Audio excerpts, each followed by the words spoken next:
Good day, good afternoon, good evening, everyone. This is Viper's Viperland, and I return here to some good old Great Ace Attorney Part 2. Case 2, Investigation 2, lots of twos. It's a two. Also, Sor, how's it going? Welcome to Viperland in the chat. How you doing? 22nd February, 1:11 p.m., Naruhodo's Legal Consultancy. Ooh, I made it back in one piece. Just. To be perfectly honest, I thought we were finished there for a while. Oh, I know. What a lot of close shaves. There's so many carriages in the streets of London. You were very nearly flattened several times. Yeah, not to mention in court. 22nd of February. Yes. That's definitely what today is. Two. Oh, no, I didn't mean that. Yes, I know. It was a marvelous defense, Naruhodo-san. It really was. I was in awe of you. Oh, thank you. And now that your fervent exploits have won us some more precious investigation time, let's see if we can't find some new clues for court tomorrow. Yes, let's do that. Is everything alright? I suppose I still can't quite believe it. That's all. But I'm here in England, working as a lawyer, I mean. In the Old Bailey, no less. The truth is, it shouldn't be me, should it? It should be him standing in my shoes. It should be Kazuma. It is Kazuma-sama's wish that you follow him to Great Britain and work alongside him. Yes, I mean, I never had the chance to ask him exactly why, but he clearly had a plan. I wouldn't be here today if it wasn't for him. And you're doing wonderfully, Naruhodo-san. No doubt that Kazuma-sama would say exactly the same if you were here with us. Thank you, Susato-san. Thank you.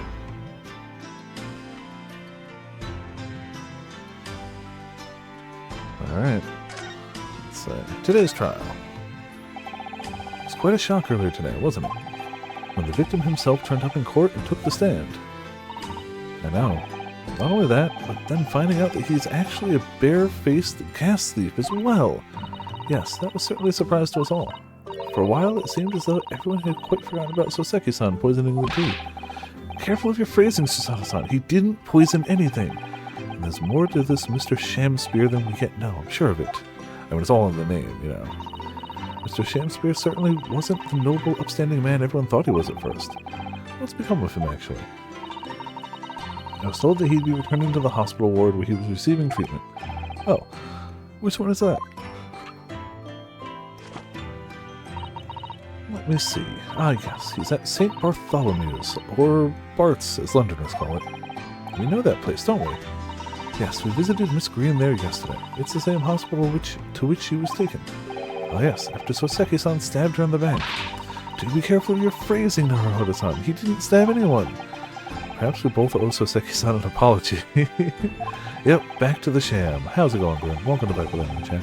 Hope you're having a good weekend. St. Bartholomew's. Yes, we should probably visit the hospital later.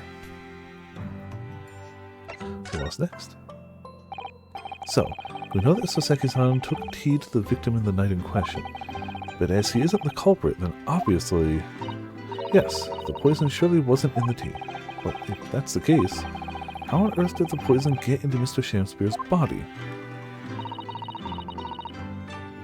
I'm sure we'll find a clue at the scene. Hope so. There must be something in Mr. Shamspear's room that will help solve the mystery. Well, naturally, Scotland Yard detectives have been over the place already, but it couldn't hurt for us to have another look around, I think. Definitely. And I'm desperate to know the outcome of the investigation into the tea left in the bar of soap. Well, if we found Inspector Gregson, we could ask him about that. Kazuma Asuki, the best friend I ever had, and a lawyer with such promise. He really saved my bacon in that horrible incident just before we left Japan. I can still picture him now, looking so fierce and determined in court. Then after the trial, that crazy idea he came up with. That's a stowaway? Yes, you can fit inside my trunk if you curl up small enough, I'm sure. No one will know. Kazuma, won't you tell me why go to these lengths so that I can accompany you to Great Britain? Well, it's been on my mind ever since we got through that trial. But you really ought to go into law. Be a defense lawyer. You've got a natural talent for it. Believe me, I guarantee it. I've never even thought about becoming a lawyer. Well, I can't force you, obviously. You'll have to decide for yourself. But anyway, London is the cultural capital of the world, the city at the forefront of everything. It can't hurt for you to see it with your own eyes. No, that's true. I suppose, though, if you were to become a lawyer, then one day... One day what? Oh, no. Never mind. Words. That's true. That's true. I will officially be a lawyer. I can start up my own moon channel. Yes, courthouse viper, take a case pro bono. Yeah, of course. Naruhodo-san? Oh, sorry. I was just thinking about Kazuma. Yes, he's forever in my thoughts, too. To change the Japanese judicial system for the better. That was his dream. And that's why he so desperately wanted to come to Great Britain to study, of course. Yes, that's right. But... Yes? I do wonder if his true intentions lay elsewhere sometimes. I don't know. The thought just takes hold of me every now and then. That's all. Kazuma's true intentions. Naruhodo-san, what do you mean by Kazuma-sama's true intentions? Also, I won't be a lawyer yet. I have to finish this, and then I have to finish the other Ace Attorney games. Once I've played all the mainline, not detective, Ace Attorney games, I'm a lawyer. Legally. So, you know. But I do still have the Apollo Justice ones to do. I mean, this. His katana. I never expected to inherit the sword after Kazuma passed away, of course.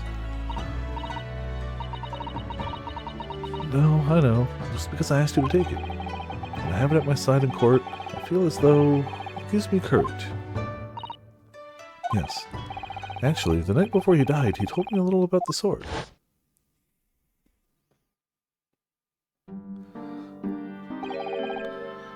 Karuma? That's right. It's a prized sword that's been passed down through generations of the Asogi clan.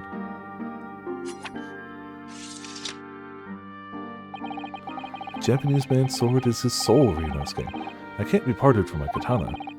Karuma guides me. I truly believe that. So its name compels its wielder to slice evil in two. Well, not that you need much compelling.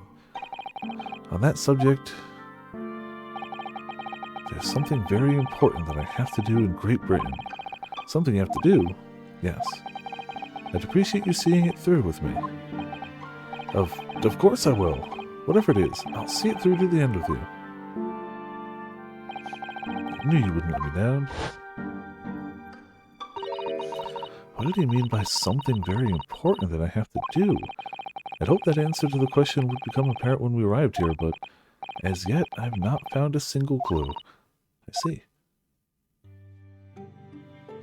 Alright, well, we should have some places to go, presumably.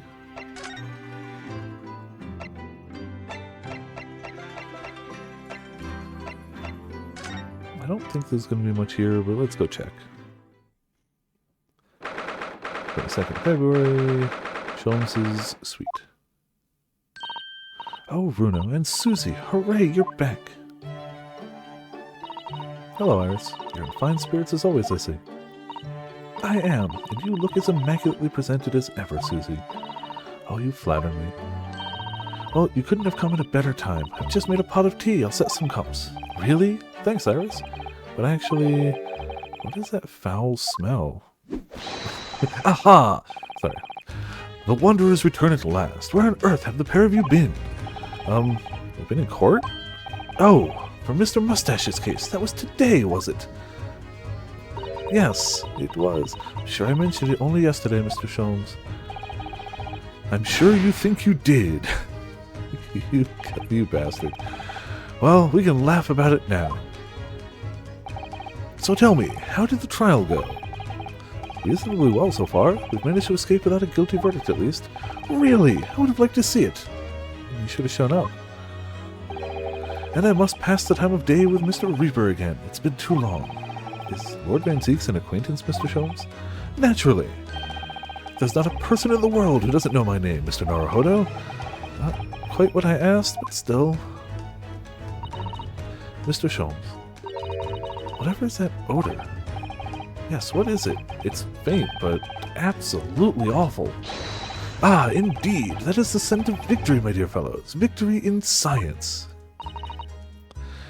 Scientific victory stinks. Oh dear. Alright, I'll bite. What's he up to now?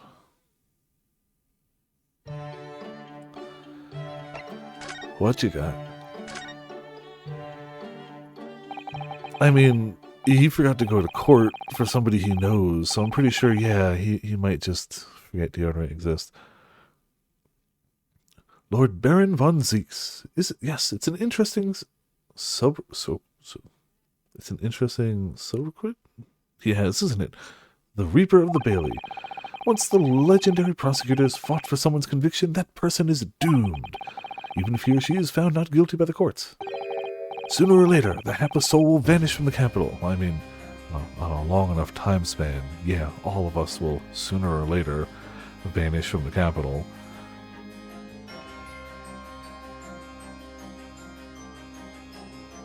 But presumably they mean on a much shorter time scale. But vanish how exactly? By falling under a passing carriage, or drowning in the Thames, or succumbing to a sudden fever, or quite out of the blue, being set upon by a highwayman. There are numerous routes to one's final terminus, my dear fellow. It all seems a little far-fetched, really. Maybe the mortality rate in London is just really high. While on the bright side, Mr. Mustache is fighting fit, for the time being at least. That's not overly reassuring. If the rumors are true, though, the obvious conclusion would surely be that those acquitted are, well, by Lord Van Zeek's own hand. As it happens, Miss Susato, that is quite impossible. Oh? Why? Naturally, the man very quickly came under such suspicion. Yeah, somebody would be like, you're killing people, aren't you? However, whenever these incidents occurred, the Reaper always had a cast-iron alibi. Really? And so his reign continued, but 5 years ago, he vanished from the courts, never to appear as a prosecutor again. I mean, that is, until you arrived in the country, Mr. Naruhodo. And so I've heard. In fact, it was the very day I arrived when I was thrust into that trial at the Old Bailey. That bitter fight to the death conceded with the Reaper's resurrection, and really did end bitterly indeed. And here you are, facing Mr. Reaper again. Poor Reno. I don't know if you're just incredibly unlucky or incredibly unlikable. No. Van Zeeks is just racist as hell. I think it goes deeper than just me. I sense a general loathing of all Japanese... Yeah, he's just racist of all Japanese people. It's a shame, but it seems to be the case. So, what is that indescribably foul smell? Oh, well, most probably this, I would say. What is that? My dear fellow, it is of course my latest invention. A chemical test that can identify whether or not a tea is genuine at the drop of some tea. That's convenient. Also, what constitutes genuine tea? Oh my. There are some unscrupulous sorts manning the stalls along some of London's less frequented streets. They regularly sell what purports to be high-quality tea, but is in fact merely dyed leaves of drab flavor. Well, that's certainly unsavory behavior. So when one is presented with what appears to be black tea, one must be careful. Iris! At the ready, Hurley. Let us add a drop of my chemical to this cup of tea here. Do you see what happens? It turned completely black. What a foul odor it's giving off. Indeed, the blacker the tea becomes and the more foul the odor, the better the tea is. That's... okay. But also now it's ruined? It would appear that this cup was a particularly fine... Darjeeling? Darjeeling? That's very ingenious, but what do you do with that black liquid now? Why, dispose of it naturally? Surely you wouldn't like to drink it, would you? There does seem to be a rather obvious problem with your new invention, Mr. Sholmes. Hence why this chemical test is merely a test, my dear madam. Right. The point is, we are entering a new era of science. In the world of criminal investigation also. Yes, forensic science. Oh, these are such exciting times. I regularly engage in this scientific experimentation alongside my unofficial consulting detective work. The Herlock-Sholmes method will be the foundation upon which modern investigative technique is based. The subtlety incident was a happy byproduct of my ongoing forensic science research. Forensic science? I suppose I should find out more about that.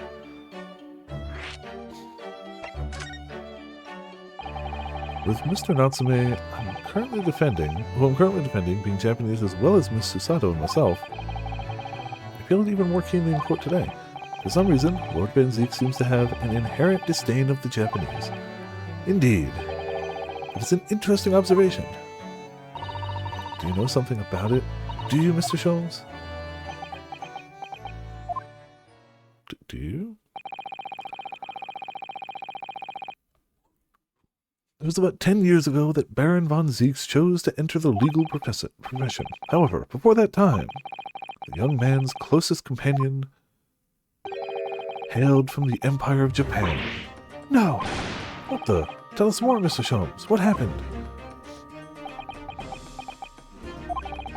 I believe I've made it clear before.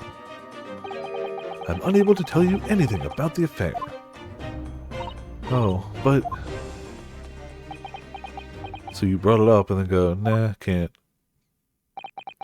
The veil will be lifted on the events of the past in due course, I have no doubt.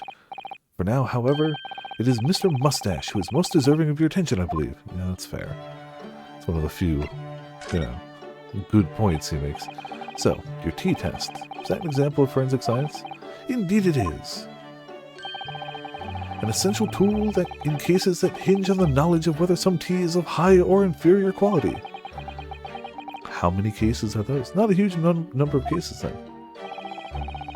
Perhaps a more practical example is required. Fingerprints? Not yet accepted in our courts as evidence, I might add. Really, we are dragging our heels there. Hadn't even heard of them until recently. Which is partially why I undertake research in this field myself, of course. Does that mean you're studying fingerprints, Mr. Sholmes? There are others in that field already, and I abhor the company of inferior minds. Wow. No, what I am researching is skin prints. Skin prints? A nomenclature of my own design, as is this chemical agent that makes it possible. It instantly reveals objects touched by whichever person is under investigation. How can you guarantee they were by that person? Brilliant, Mr. Sholmes, as long as it doesn't turn everything completely odorous and black. I assure you, my dear fellows, you will witness my forensic talents in action very soon indeed. Is that a promise or a threat? Well, I think we should go back to the scene and see if we can uncover any new clues. That's the spirit, Runo. See you later. Yes, until later. No, Mr. Sholmes. We were thinking you'd come with us. You were? Yes, of course. You said so just a moment ago. You said we'd witness your forensic talents in action. Ah, yes, I do recall saying something along those lines. But you go on ahead. I shall be sure to follow you later. In all likelihood.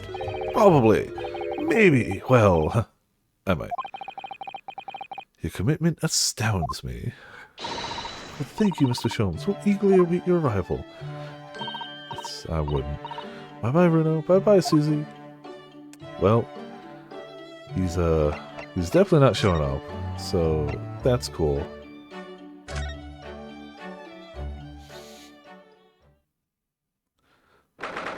Second February, St. Bartholomew's Hospital Recovery Ward. What do you suppose is happening? Okay. Sounds like some sort of disturbance. Yes, I hear angry voices.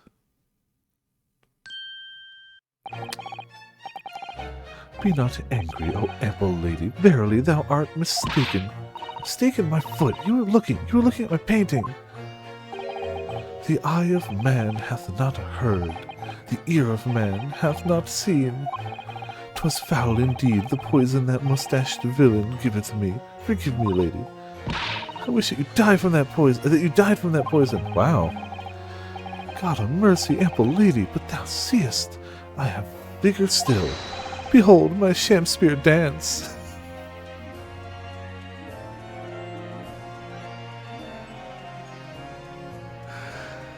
So when is this getting added to Fortnite, huh? Huh? When do we get the sham spear dance in Fortnite? Not yet, because they're kids. Also speaking of teeth.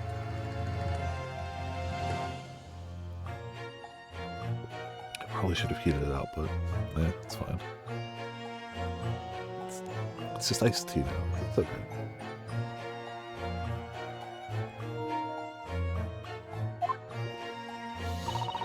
This looks rather ominous, doesn't it? Yes. Yes, it does. Why are you wandering about?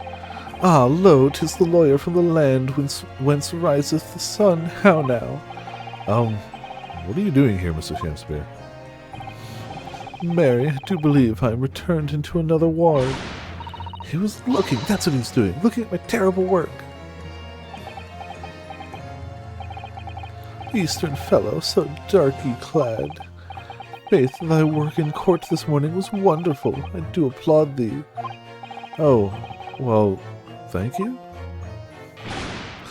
But that doesn't mean things will go so wonderfully for you tomorrow, does it?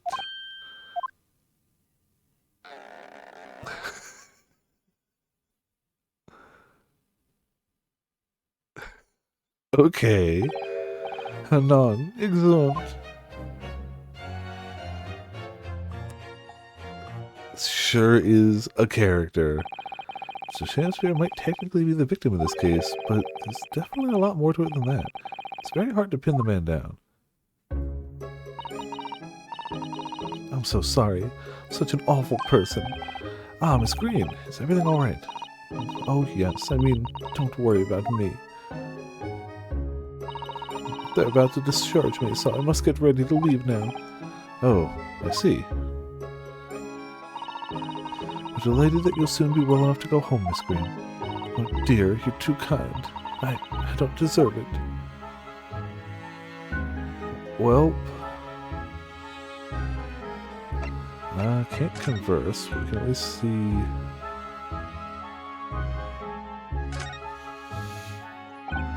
So, are you feeling more like yourself today, Miss Green? I am, thank you. I mean, people do recover from ordeals like this, don't they? Even people like me? Well, yes, it really was an ordeal, wasn't it? As far as I was concerned, I was just walking along in the snow one evening, minding my own business. And then, completely out of the blue, I was struck in the back by a knife and collapsed unconscious for days. Of course, when I finally woke up again yesterday, the whole business had been cleared up already. What a terrible week it's been for you. Oh no, I'm sure I'm very lucky, really. I look back on this fondly. Really? Anyway, I must be getting my things together now, so I'm ready to be discharged. Oh yes, of course. Sorry to take up your time when you're obviously busy.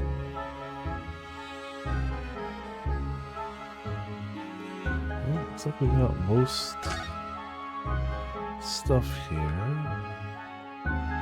Alright. Tally ho.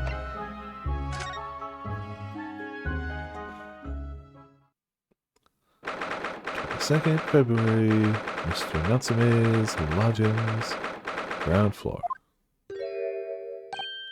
Oh, hello again, Inspector Gregson. What are you doing here? Well, we're hoping to have another look around, actually. The lawyer representing the defendant has a right to examine the scene, as I'm sure you're aware. Yeah, I know the score. Oh, yes, one other thing. The soap on the ledge outside the window. Did you find it? Was the tea in it? Yeah, we found it alright.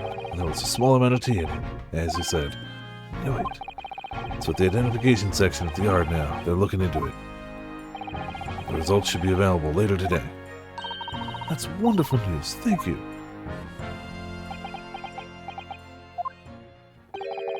pretty impressive performance at court this morning.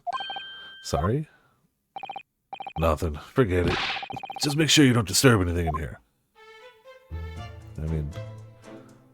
I don't know if it's us you really need to worry about.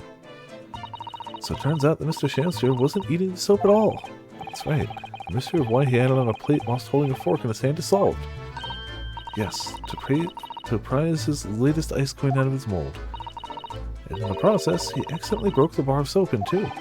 Certainly was hard to imagine, let alone deduce.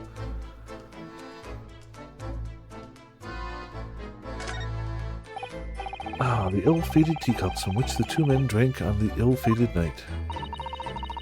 During their heated literary debate, yes. Who's stronger, Romeo or Juliet? Sounds like it was quite a discussion. Now I think of it, I'm sure that the two lovers in the play ended their lives with poison. That's fiction, Miss Susato. Let's hope it stays that way.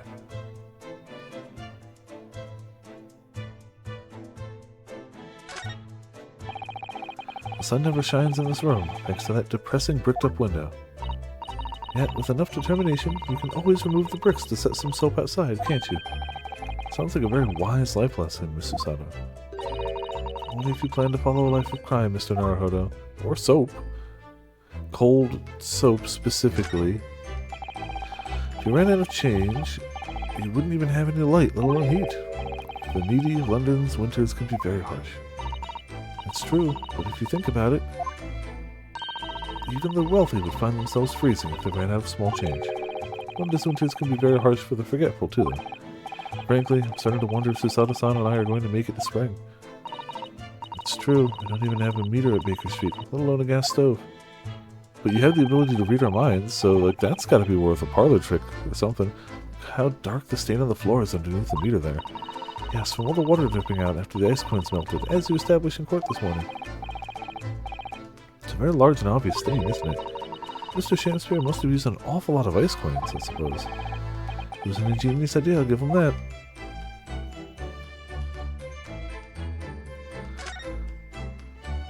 Don't think there's much to that. Alright. You're looking for new clues, Inspector? Lord Van Zeek's orders here. Don't come back till you've got something for me, he says. Oh dear, poor you. Yeah, poor me, because we've already searched every bleeding nook and cranny of this place. I don't know what he expects, to be honest. Thank goodness for warm chips is all I can say. Well, at least he's honest.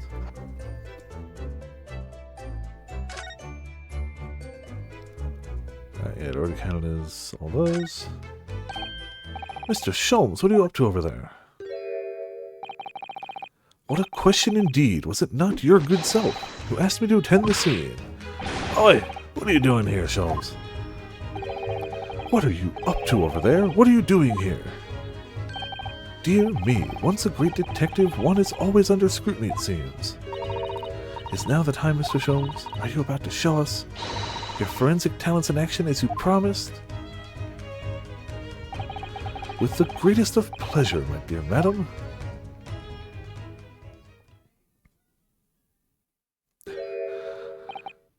The goggles! They do nothing. What's all this? Ah, they spin.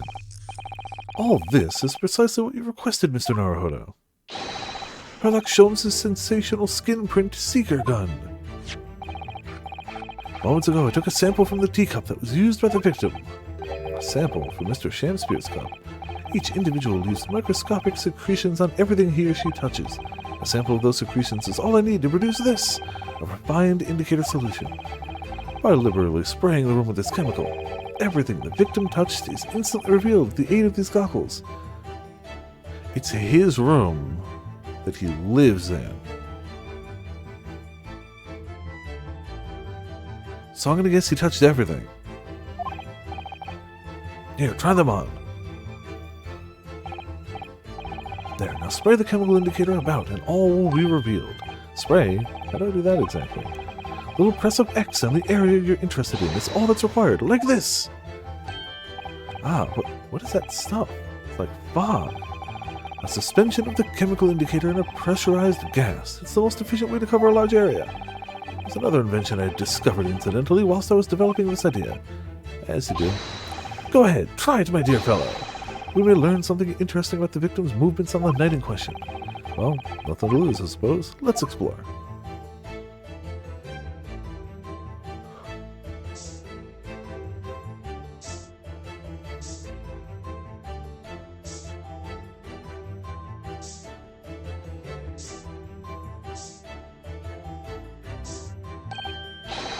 Look, there are dozens of handprints here. So there are, a great many indeed. So much so that it's hard to make out any one individual print, in fact. I sense a chill down my spine. Perhaps he was leaning against the wall while he admired this picture? Unlikely, I would say. It's a rather dull scene, after all. And without wishing to state the obvious, you wouldn't generally admire a picture from such close quarters, I feel. Oh, very true, Mr. Sato. It's a bit of a mystery, then. Yeah, weird.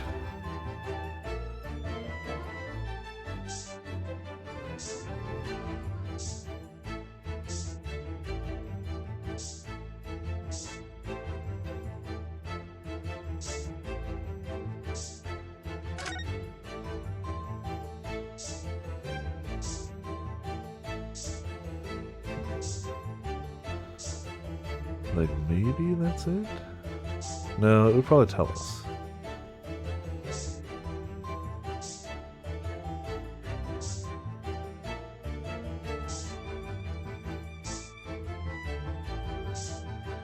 Okay, I need to split that.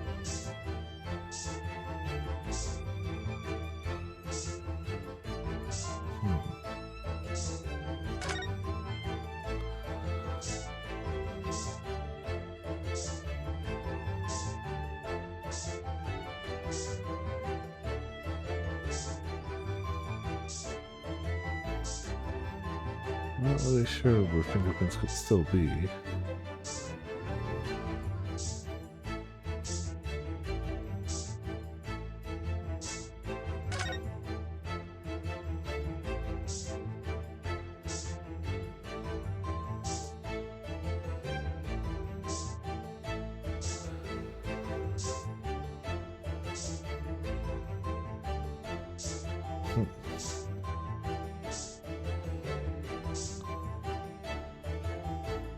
What's even left?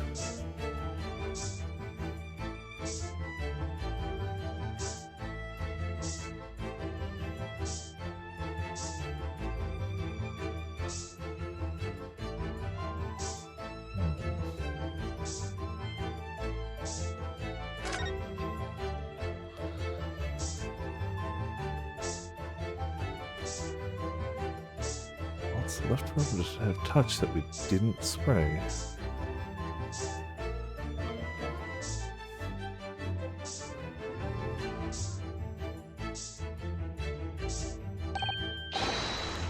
Handprints.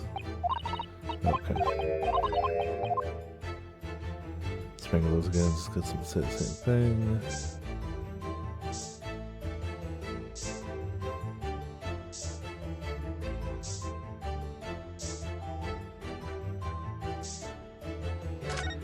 Gotta be somewhere else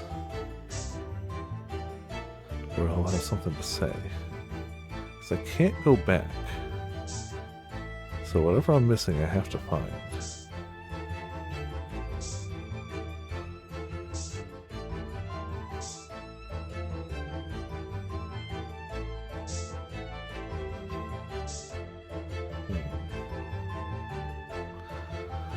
You think there'd be more handprints on the bricks?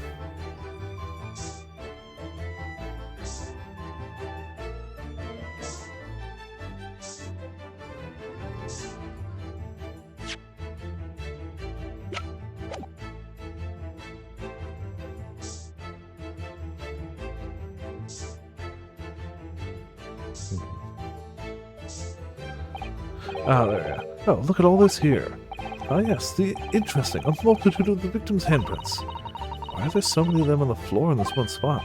Oh, perhaps he had a bad fall, just here. There's nothing obvious that he would have tripped over, though, is there? I wonder. Personally, I often stumble when there's nothing obvious to trip over. I think that's something only a great detective would do, Mr. Sholmes. Well, this is quite a puzzle. Handprints all over the floor. Yes, there's no obvious explanation. Strange. I mean, they were wrestling, but... Well, we sprayed Mr. Sholmes' amazing skin print indicator all over this room, didn't we? We did, but there are two places in particular that are of interest, I would say. The handprints on the floor there. And on the wall by the picture, you mean? Yes, and I think the floor warrants closer investigation. It won't be a moment.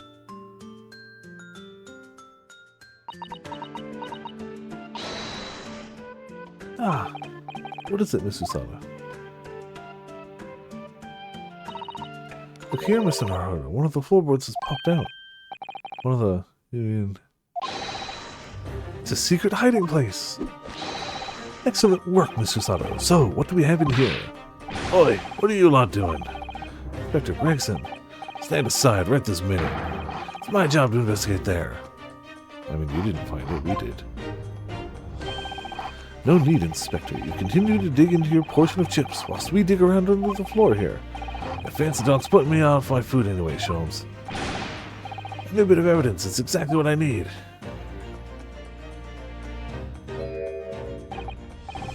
Wow, secret hiding place under the floor. What a find.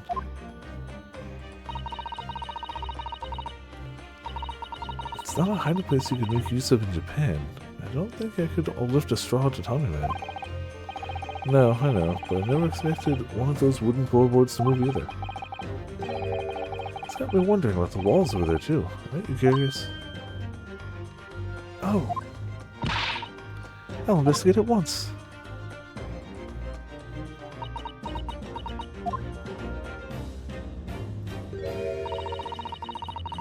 There's nothing behind the picture, sadly, only the wall.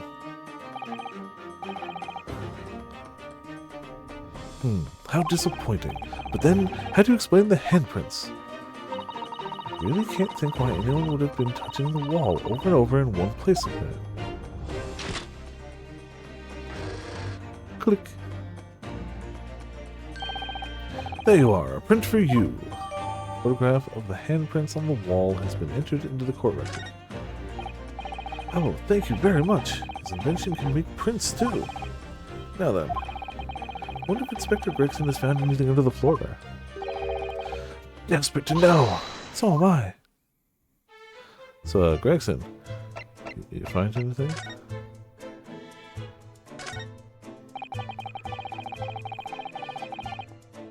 I'd love to know if there's anything hidden under that floorboard there. Allow me to ask Gregson now. After all, we're well acquainted.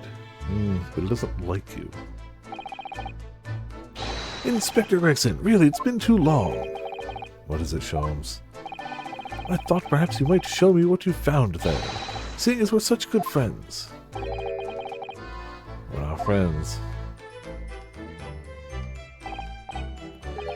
No, I suppose not.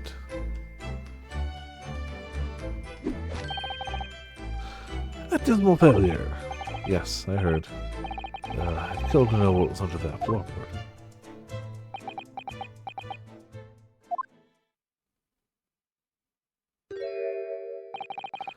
Alright then, fair is fair.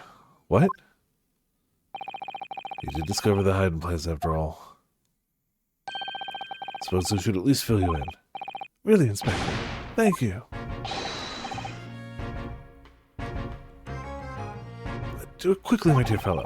If there's one thing I know about this man, it's that he blows with the wind, as fickle as the weather. Oh, stop making out to be some kind of nut. There are three items under the floor there. Newspaper, clipping, photograph, print, and a tin box. Now, what do you want to know? I mean, all three. I guess we'll start there.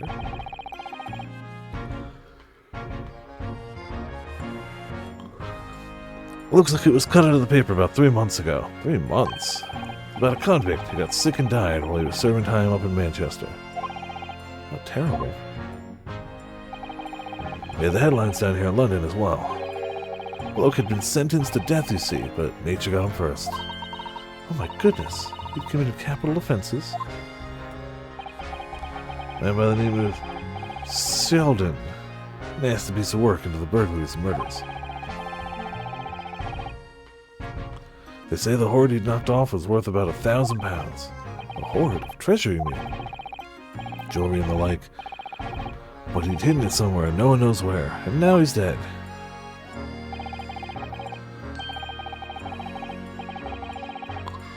The papers loved it, of course. £1,000 lost en route to hell, or some such was the headline. Does it not strike you, though?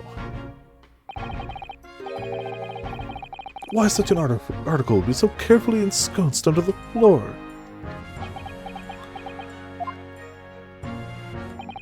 I suppose now you mention it, it does seem a bit odd. Perhaps I'll go over the paperwork we got on Sheldon back in the yard to see if I can turn anything up. Capital offender article has been entered into the court record. Alright, what else we got? So this is the so this is the photograph I found. Looks reasonably recent to me. Yes, it would appear to have been taken in the street in front of the house here. The gentleman on the left is Mr. Garib, the landlord, of course. Who's the young man on the right? Mr. Garib's son, perhaps? Perhaps. You can take that print if you like. Really? Are you sure? We can presume, therefore, that the yard already knows. The identity of the young fellow, that is. Ah, is that true? Well, it's too bad if we do. Unfortunately for you lot, leaking information isn't one of my pastimes. My dear Inspector, if I may be so bold as to point something out. Man's time is for one's leisure, but this is for work. Thanks, Shelms. All the more reason I'm not telling you. A dismal failure. Yes, I heard.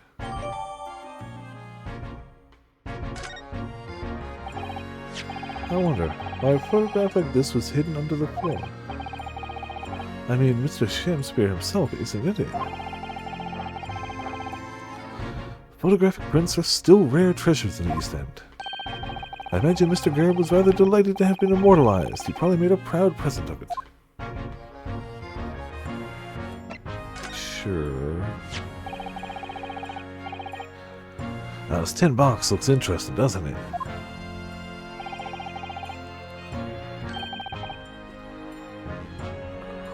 Might I suggest, Inspector, that you open it? You will find something inside that reveals the truth behind this case. I wouldn't be in the least surprised. Yeah, funnily enough, I've already had a look. It's completely empty. What? Shamspeare, give us a clue, man! Didn't even have the chance to utter a word, Mr. Naruhodo. But anyway, at least we found out what's inside the box. Yes, thin air. It's empty. Rather like how I feel inside. Is there something more to this box then? I wonder.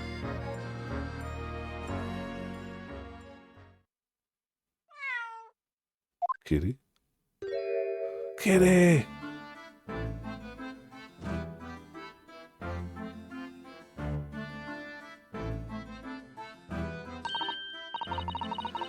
Oh, look, it's that lovely little kitty cat. What was his name? It's Mr. Natsume's, isn't it? I don't think we ever asked him, actually. Why don't we call it, Wagahai? You know, Mr. Natsume refers to himself in Japanese. I wonder how I got in here. Clever cat. Oh, wonderful. Well then, Wagahai. Here's something delicious I brought you from the cat's meat mart.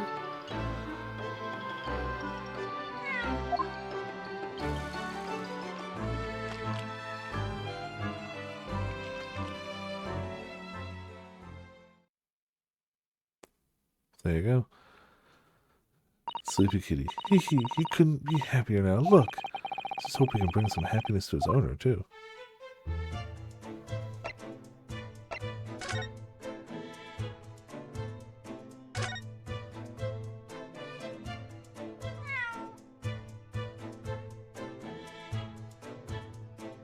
That's a cat.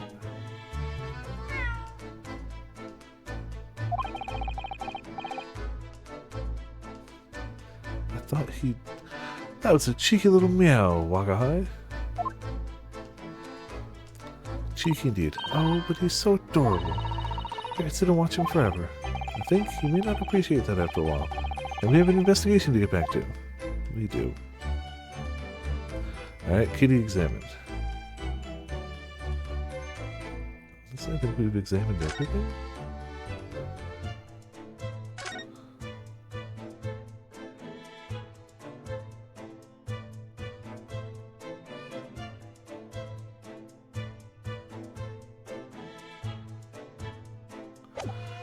I'd say we gotta move.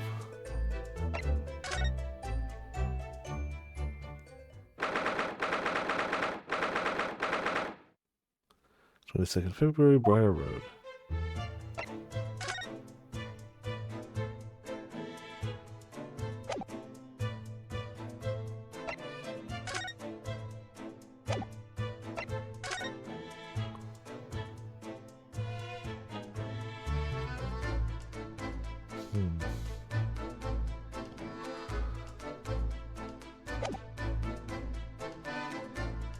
Yeah, looks like not much here. Well, let's just double check over here real quick.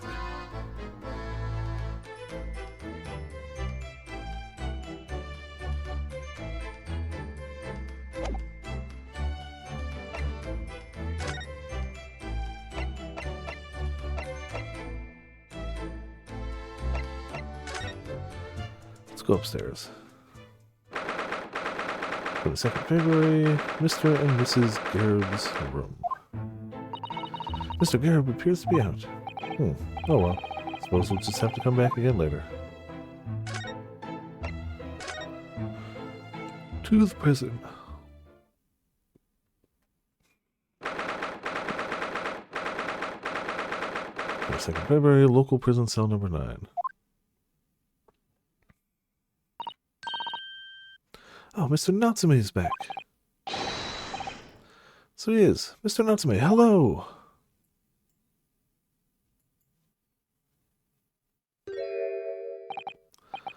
I am a cat. Sorry? I don't know who Mr. Natsume is, or Herlock Sholmes. I don't know about courts or trials or Old Baileys. I am a cat. That is what I am. Just a cat. Mr. Naruhodo, he's trying to escape from reality. Trying to? He already has. Completely. So, what is your name then? As yet, I have no name. Mr. Naruhodo, he hasn't fully thought out his new identity yet. Maybe it's not too late to bring him back to reality. Do you think you could open your eyes for us, Mr. Natsume?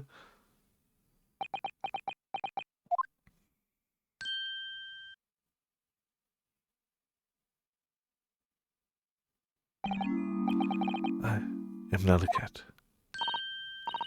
It worked. He's back in the real world. Oh, what's going to become of me? No! Don't answer that. It's obvious. My accursed soul is never going to escape this accursed fate. Mr. Natsume, no. This morning's proceedings in court prove that there's hope. Yes, yes. Welcome, student Mr. Naruhodo Esquire. We're brilliant, but...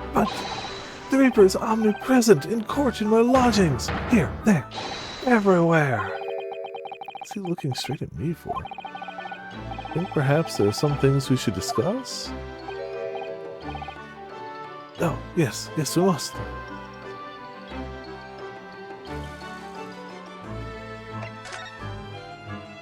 Oh, yeah, I can imagine some stuff. Okay.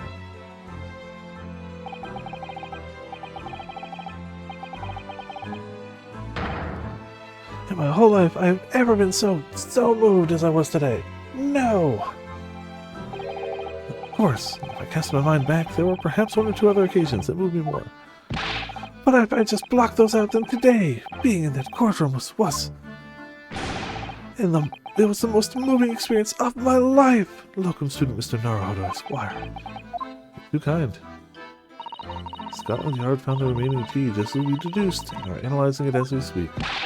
There's nothing wrong with their tea. They won't find a drop of poison in it. That's a solemn, sworn, Soseki certainty. Tell me, did you both drink the tea at the same time that night? Oh yes, most definitely. Remember, drink the tea while it's hot. They both poured it down our throats like it was a hot bath for our bellies. At the time, we were both completely fine. As shown by the fact that he and Mr. Shamspeare then engaged in the Romeo and Juliet match. I suppose the focus of tomorrow's proceedings will be how the poison was taken by the victim then.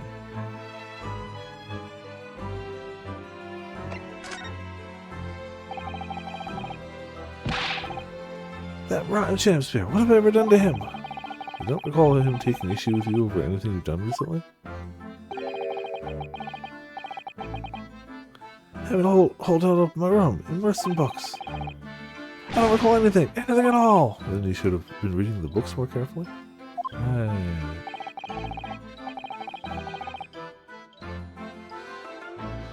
What I don't understand is why he didn't let me know sooner! Let you know what, Mr. Natsume? But the soap, of course. What else? Oh dear.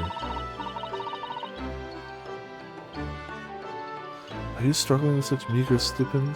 Of course I am. If I had money, I wouldn't have chosen to live in an accursed existence in such an accursed lodgings. Yeah, I don't think anybody chooses that room unless they have to. You kinda gotta be pretty desperate for a roof over your head to pick the carbon monoxide special. Yeah. Oh yes, you said it's because the place is cursed that it's so cheap, didn't you? Exactly the room that I rent. Or especially the room that I rent. The spirit of that capital offender who lived there still haunts the place, and it's trying to kill me! Is it though? Capital offender? So, might I ask welcome student Mr. Naruhodo Esquire, that the next time you visit me, you bring scores of super soft soaps. So you can break out of here? What are you going to do with the soap here? I mean, make a copy of the key, I guess?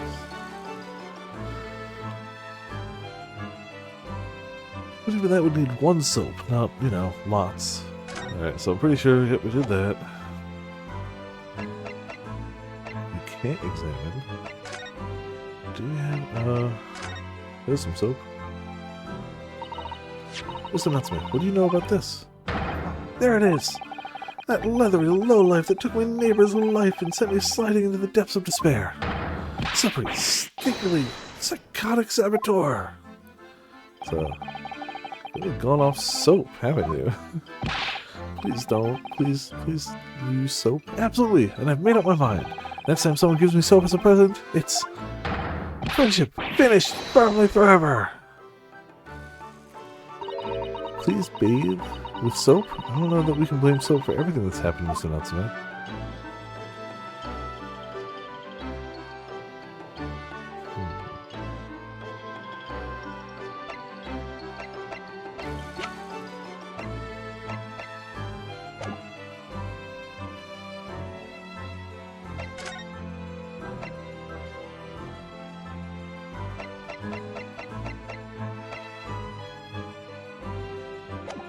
This one.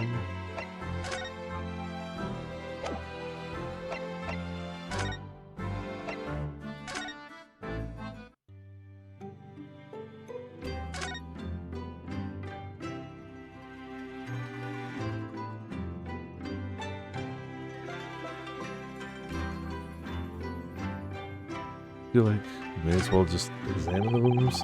Perhaps we should put that spade away somewhere. That's not a spade, Naruhodo-san. It's a shovel. No, shovels for digging. We've definitely had this before. That's scooping up loose material. It's a spade. No, spades for digging. That's for scooping up loose material. It's a shovel. Well, doesn't really matter, does it? You're so right, Naruhodo-san. We mustn't quarrel over such trifles. On reflection, then, I think I'll leave this spade where it is. Yes, I think that's for the best. Then we need a shovel and we're working in the garden.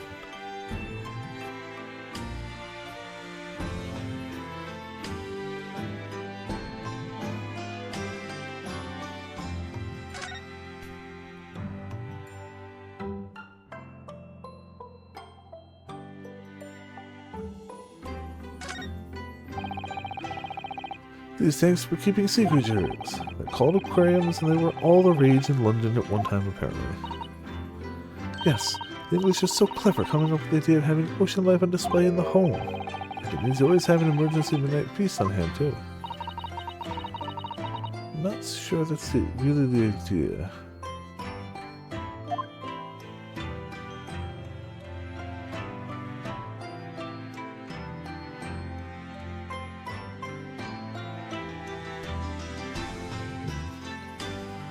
Well,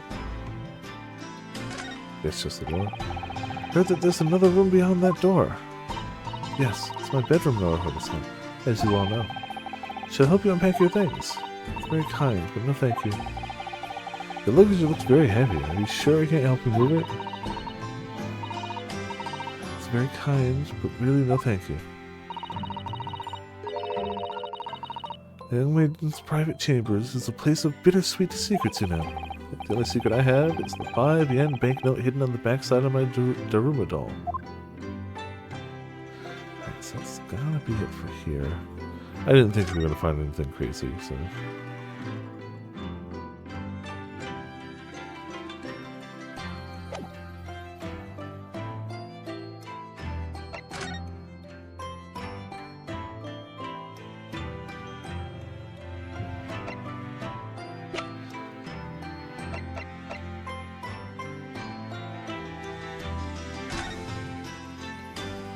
Can't turn it over.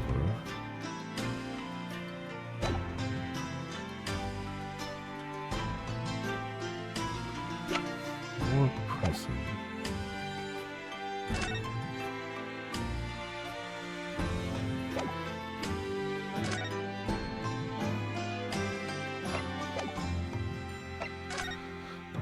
We already did the converse, right? Yes. Alright, let's go. Okay. Probably not Sholmes. Also, hey Kane, how's it going? Welcome to Viper Language Chat. Up a bit earlier this morning. Hope you're having a good day, or a good start to it. Is there really gonna be anything here? This enormous machine takes up the entire desk, doesn't it? It's really very imposing. Ah, Ridley's great analytoscope, yes. It can analyze anything at all, you know. I've never seen anyone actually using it. Well, it's his invention, so I don't know how to operate it. Why don't you get it to analyze its own operation then? Oh, no, your razor sharp today, aren't you? Totally not Watson Iris, yes. See, she can't be Watson. Watson's her dad. Who definitely died in the first trial of the first game. But she doesn't know this. It's all sorts of these shelves. Chemistry, apparatus, books, papers, and lots of things I've never seen before. It's all heaped up so high, I can't help feeling that the whole lot is going to topple at any moment. Looks as though it might topple, and yet it doesn't. The epitome of Mr. Sholmes' brilliance. I don't get it. As it happens, I'm quite well practiced when it comes to stacking shelves myself. Just the other day, the shelf in my office finally gave way under the strain now. Looks as though it might topple, and it does. Yes, the epitome of your disarray.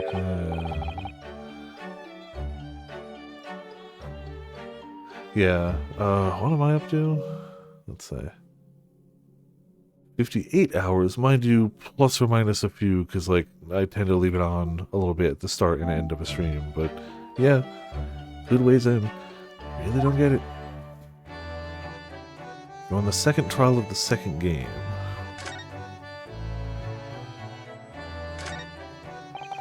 I do like this fireplace. It's one of the best things I've seen since we arrived in the country, in fact. Although, I do yearn for a Japanese kotatsu. Putting your legs under a warm blanketed table is so comforting. Do be careful, Mr. Naruhodo. Don't mistakenly put your feet into the fire, will you? Yeah. You'd suffer terrible burns, you know. Yes, I do. I worry sometimes about how Susanoo-san sees me. There.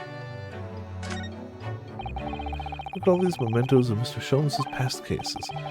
You know, Miss Susanoo's eyes still sparkle every time she lays eyes on them. But yours don't, do they, Bruno? Well, I have read The Adventures of Herlock Sholmes now, by order of Miss Susanoo. Excuse me. But the trouble is, having seen the real thing in action, somehow the stories don't quite ring true for me. Well, he does solve the cases, in the end. I suppose so. Perhaps there's more to the great detective than meets the eye. Maybe.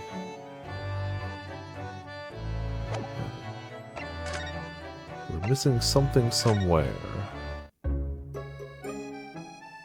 Checked here. Let's try rubbing things on people.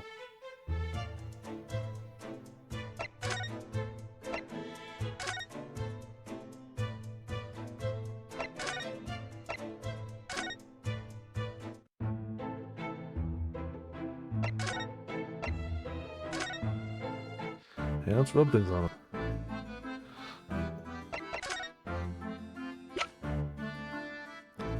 These are the new ones. And it probably makes sense to ask them about things that happened in that room. No, wrong one. Mr. Natsume. It's nothing much, but yeah, he wouldn't. Ah, it's been too long since I've been offered a present with that delightfully humble etiquette of our homeland. What? You're too kind. I accept it gladly. Sorry, but I wasn't trying to give it to you, actually. These, you might have something to say about. Nope, not that one. Okay. Is a real person? I heard, but I didn't know that going into this. What's this? It's a newspaper cutting that we found in Mr. Shamspeare's room. Ah, so he knew, did he? Sorry? About this man, Selden. Convicted killer, and the evil spirit behind the curse that afflicts my lodgings. What? He's already taken one young man's life, and now he's trying to take the life of another. A miserable, mustached, much maligned Japanese man. Jonathan Ryder person. Nifty. Definitely only vaguely heard that, so I didn't know for sure. Mr. Natsume, if you know something, please, you must tell us. Tell us everything you can about this evil spirit. Okay, there we go. Rubbed the right thing on the right person. Truth is, I didn't know the details myself until very recently. That Selden man was arrested about a year ago now. And at the time, he was hiding out in the lodgings. At Mr. Garib's house. What? He lived where you do now? That's right, yes, exactly where I live now. In my very room. Oh my. Your room was previously occupied by a criminal found guilty of a capital offense. But before a sentence could be carried out, he died in prison. That was 3 months ago now. And that's when it started. The curse. What really is this curse you keep mentioning, Mr. Natsume? It's already caused one death a few months after the criminal passed away in prison. The man died in the room. The man who entered it after Selden, in fact. Poor lodger, he was found dead in mysterious circumstances. The room was locked from the inside. Locked from the inside? Exactly like the case we're dealing with now. So that's the convict's curse, is it? Yes, well, that was the start of it.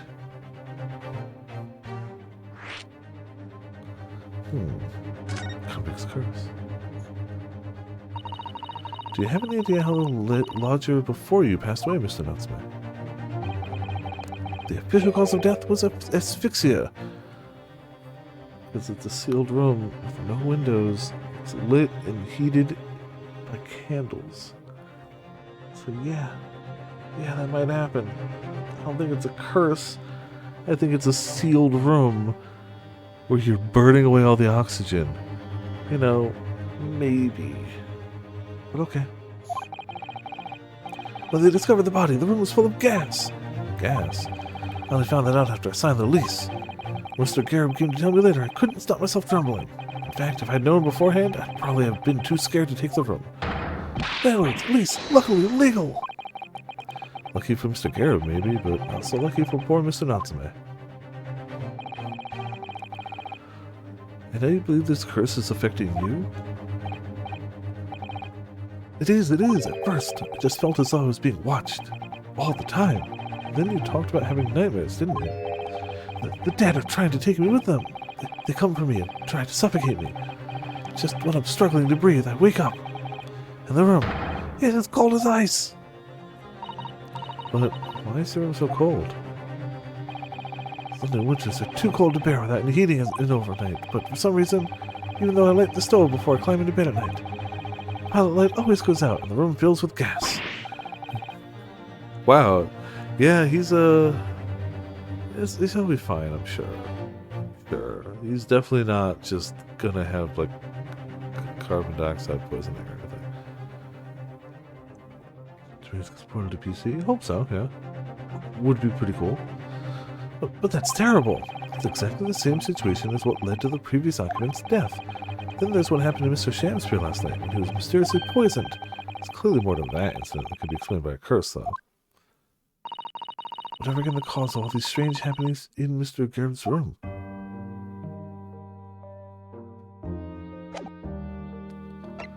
Alright.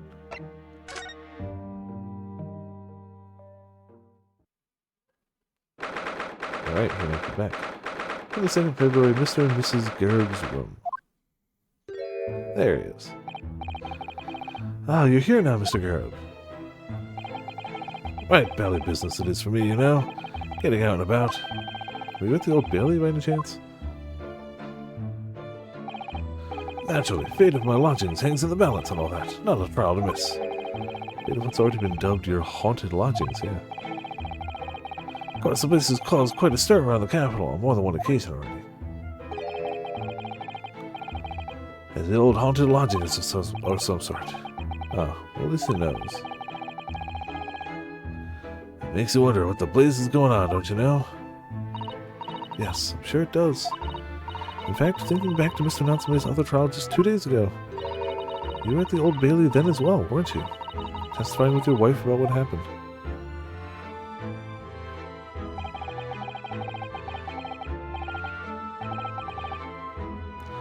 Stopped off at the prison on the way home, in fact. Beastly business. I see.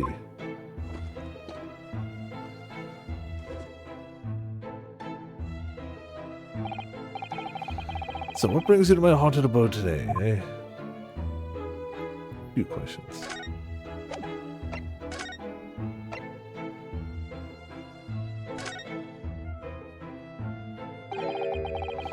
Some fishy fellow from the Far East and a failed actor, a chap of questionable character, eh? There's no need for that, Mr. Gerb. That's right, Mr. Natsume is in no way fishy. He is undeniably peculiar, however. Is it right that he took the vacancy immediately after the previous tenant passed away? Yes, that's right. I asked the estate agent to find someone and he popped up the very same day. Never came across a chap so keen for a place with a background, as it were. I don't think it was the room's background he was keen on. So much as the cheap rent, actually. So, how long has Mr. Shamspeare been lodging under your roof? That failed actor chap? Let me see. Oh, of course. Yes, it's been 3 months now. Quite sure of it. Only 3 months. He's quite new here too, then. And to what do you owe the certainty of your certainty in that regard, Mr. Gerb, if I might ask? Sorry, my eyes are just tired. Don't know why. Slept plenty enough last night. I mean, I was up late, but like I slept late, so it works.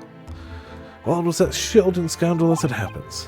Sheldon? The convict, you mean? Did Sheldon and Shamspeare have some kind of connection then?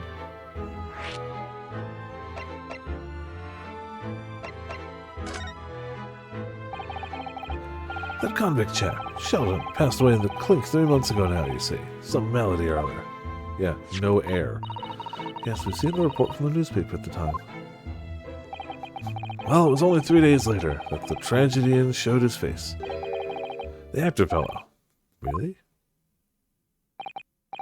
Yes, I remember quite distinctly.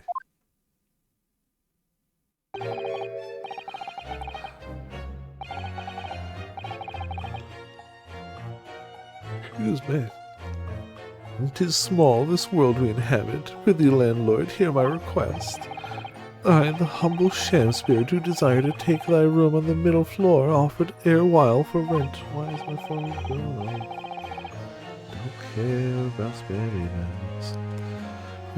Terribly sorry and whatnot, but that won't be possible. I already have a lodger on the middle floor. Ground floor room's vacant, though. Nothing can be made out of nothing. Let me repeat mine will unto thee. This girl's must be muffling ears. The room on the middle floor is taken. It's ground floor or nothing. Very well. We have an accord. Glad to hear it. Welcome to Briar Road.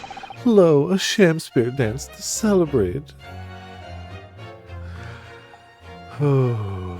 See, unfortunately, I'm pretty sure that is his character. He's not in character. That's just him. Just how he be. Dancing and sham spiriting up.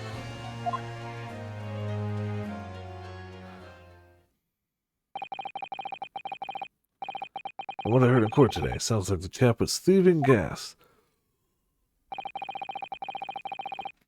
And he was 3 months in arrears with the rent, too. Yes, the fellow was a bally player, all right.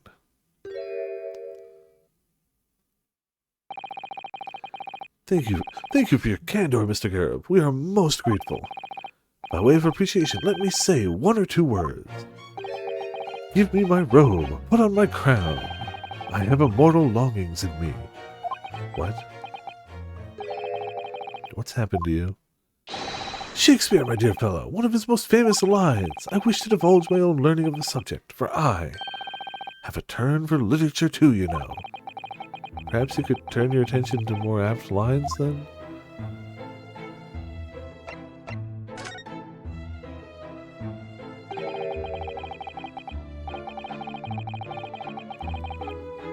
Some fishy fellow from the Far East and a failed actor chap of questionable character. Didn't we see this one? Yes, the house does seem to have become something of a magnet for rum fellows of late. Thanks to that bally curse. Convict's curse, you mean?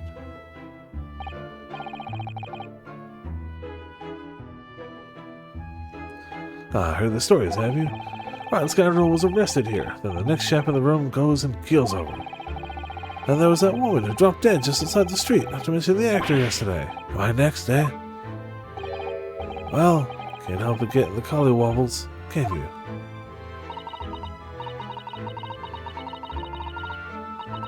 When you say the woman who dropped dead outside of the street, do you mean Miss Green? It was Miss Green, who was stabbed by the knife, and Mr. Shakespeare, who was poisoned last night, both very much alive still. Yes, well, so is that blasted convict's curse, it seems. Personally, I should be quite content with such lodgings. A bath, a toilet, a fireplace, a fascinating history. Why, it sounds like the lap of luxury.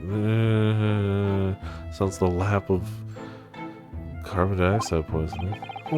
Not too sure about that. Well, there's no bath or toilet included, and no fireplace either.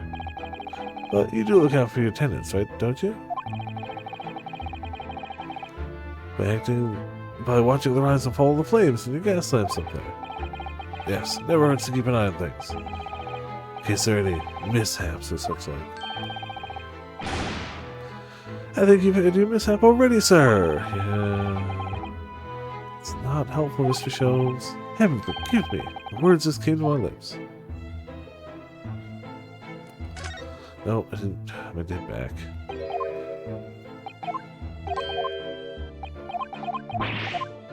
We should probably show him the photo, I assume. No. Subtlety and Sholmes do not go together at all.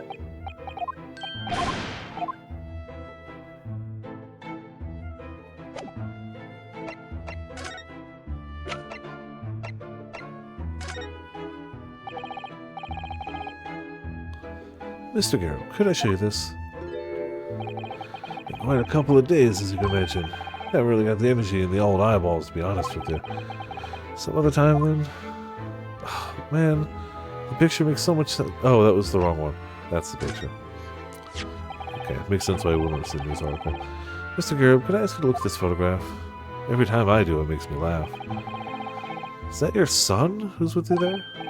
No, not at all. He was a lodger here once. Duncan Ross was his name. Duncan Ross? The photographer happened to be passing, so I asked him to take a shot. Just for kicks, really.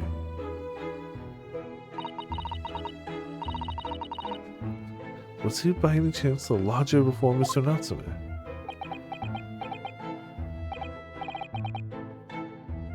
Yes, that's right. Ah, the young gentleman who died in the room in mysterious circumstances. Just what Mr. Mustache was waiting for, one might say.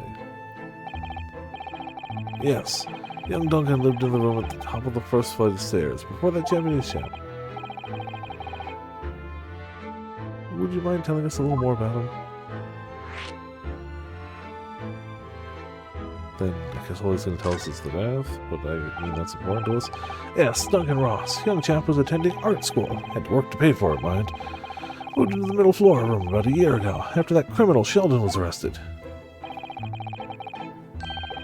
Young students are always on the hunt for rooms with a history behind them. No, they're always on the hunt for rooms that are cheap. But, you know.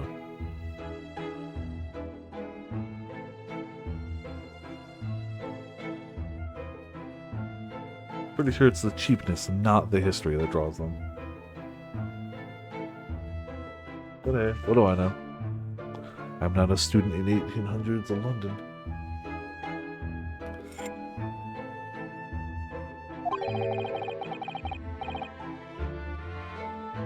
The history of cheap rent, maybe, yes. Yeah, see, exactly. Yes, well, anyway, it was one morning about a month ago now. I hadn't quite worked out the old trick of watching the gas lamps to see what my lodgers were up to at the time. So sadly, I was rather tardy to discover what had happened. So the gas had alerted me it was. Ah, yes, synonymous with the smell of death. Is it? Called the police straight away, of course, and the officer kicked the door off its hinges. But once we got inside, we all barely collapsed. Because of the gas. Yes, the room was full of it. No air at all. Stove must have gone up while the poor chap was sleeping in his bed. So Mr. Ross suffocated to death. Of course, the police gave me a sound ticking off because the gas pipes were so old and all that. Can't tell you how much it set me back to have the lot replaced all over the house. Did you really? Even after you had all that work done, Mr. Knottsmith says the same thing. If the stove goes out at night whilst he's asleep in bed, well, that's the Bali curse, the convict's curse. I've done my duty as a landlord now. Yeah, you're sweating, says you definitely have. Someone's feeling defensive. You know, I feel like once all your tenants start dying, you're not doing your job as a landlord. Ah, that reminds me, actually. Yes? Like, it's one thing to have, like, minor house problems. It's another when they keep dropping dead. About young Duncan, the night before the poor chap perished. He's been writing a letter. A letter of affection to a young lady. A love letter, you mean? Yes. Where did I put it now? Why did you keep his love letter? Excuse me. Ah, here it is. Left it on my desk. Of course. If you'll excuse me, let me see that now. What does it say? To my most beautiful and charming sweetheart. Do you think that we should be reading such a personal piece of correspondence? He's dead. So who knows? My dear Miss Susato, that is precisely why I prefaced my reading with, if you'll excuse me. I will not excuse me, Mr. Sholmes, no. Sadly, he didn't address it, though. So I have no means of delivering the thing. Rather sad, really. Let's see. It's going to play on my mind. Really, the identity of Mr. Ross's sweetheart has no bearing on the case. I think we should leave well enough alone. Yes, I suppose you're right. Indeed, the intended recipient's address is missing. However, there is a name attributed to the man's most beautiful and charming sweetheart. Mr. Sholmes, please, I've already had to chastise you about this once. My undying love to you, my colorful darling, Olive Green. Oh, Olive Green? The woman who was plunged into a coma after a knife plunged into her back outside of the house 5 days ago. The victim of the last case Soseki-san was in court for, who regained consciousness only yesterday. Is it just chance that her name has come up now? Could it possibly be a mere coincidence? Mr. Naruhodo, whatever can this mean? Reading personal correspondences can have its merits, you see, Mr. Sato. Man, the back-snapping laugh animation. Every time it's good. I don't understand how he doesn't just keel over. Well, seems to be all we can get from here. Bye. Presumably that sends us back here, where we hope she's still around.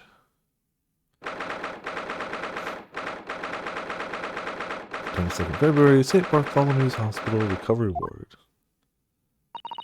Mr. Naruhodo, I've just finished speaking with the doctor. It seems Miss Green is well enough to be discharged at last. This is good news, but hopefully just before she leaves. Ah, what is it?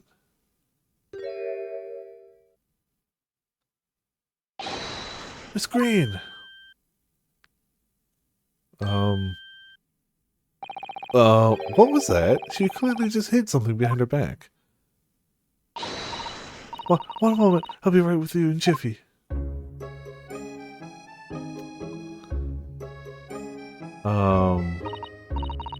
Oh, hello everyone. What are you all doing here? The doctor said I can be discharged, so I'm just getting my things together. Miss Green? What were you just doing? No, nothing. Really? I'm just about to take some medicine the doctor prescribed for me, that's all. Well, we were hoping to have another quick chat with you, if that's alright. I don't really have anything else to tell you. Alright, she's definitely behaving strangely. Let's see if we can't coax something out of her. No way they're gonna let me just take a look at that, right? This is the card that Miss Green was looking at so intently before, isn't it? Mr. Naruhodo, you shouldn't be peeking at a young woman's private effects. Right, should save peeking for gentlemen's effects only. You mustn't do that either. And maybe you, Mr. Sato, shouldn't be peeking into a young man's mind either. Damn mind reader. This is the bottle that Miss Green was just about to drink from when we arrived. Yes, she looked rather preoccupied, didn't she? Perhaps it's very bitter. Can't stand bitter medicine. Suppose that could be it. In fact, whenever a doctor prescribes me medicine for a number of days, I always take it all at once. Oh no! Well, if you have to take something you don't like, it's best to get it all out of the way in one go, isn't it? Not medicine. How are you alive? Oh dear. I thought it was Miss Green I should be worrying about at the moment. Oh, down in one. For having examined Miss Green's bottle before it falls from the table in episode 2 of Great Ace Attorney. Oh, I think the bottle's going to fall from the table, guys. I don't know what gives me that idea. But I have a sinking suspicion that that bottle is going to fall from that table sometime soon. Very soon. I don't know why. It's just a hunch, really.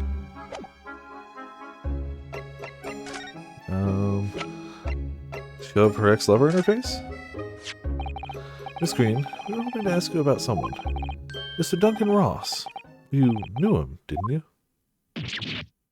Oh, well, there it is. We just killed her. Alright. Oh no, I'm so sorry. A bottle of medicine fell down when she did. Oh, Miss Green, are you alright? Yep, we killed her.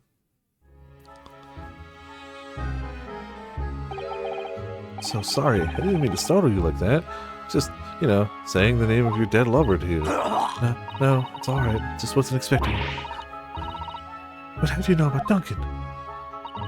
Mr. Ross had been writing a letter when he passed away. The landlord found it in his room. It was a very personal letter to you.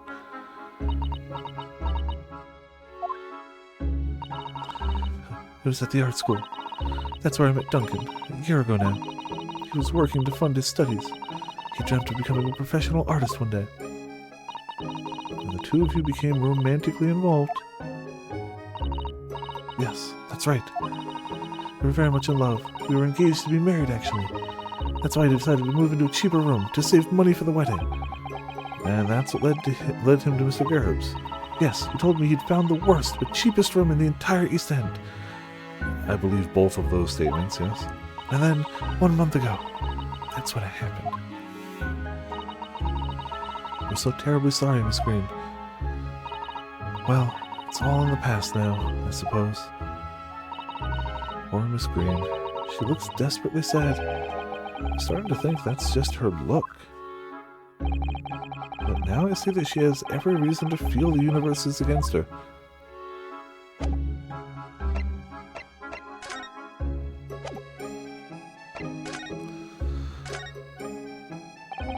It's wonderful news that you're going to be discharged, Miss Green. Oh yes, I mean, thank you. Once people are better, the hospital staff don't want them lingering and wasting space. Not people like me, anyway. So I don't think I should keep anyone waiting. I probably shouldn't stand around and chat. She certainly doesn't seem to be in the mood to talk, that's for sure.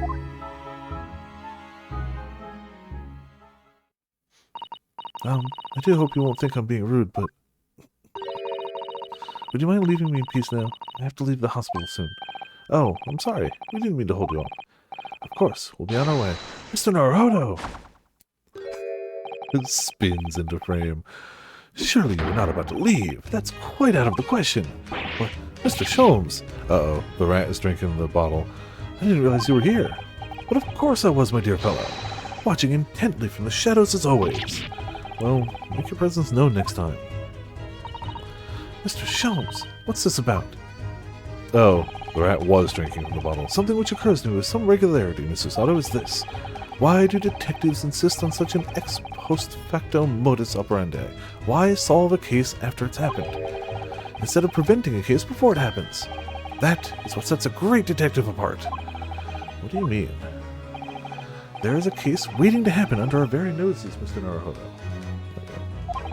So let us avert disaster. Let us prevent this case from ever happening, with nothing but careful observations of a dead rat.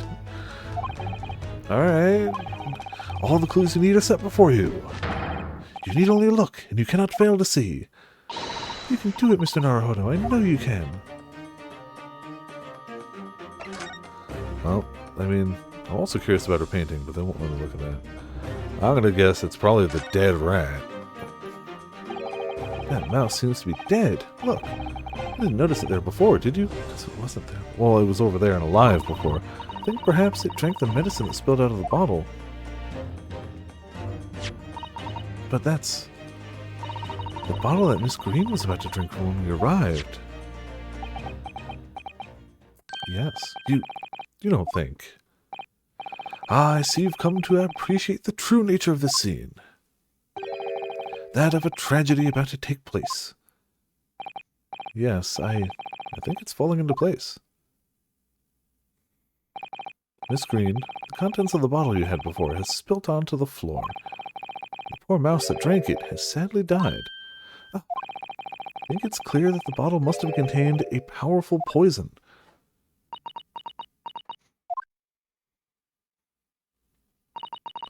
Don't worry, I will attend to the mouse presently.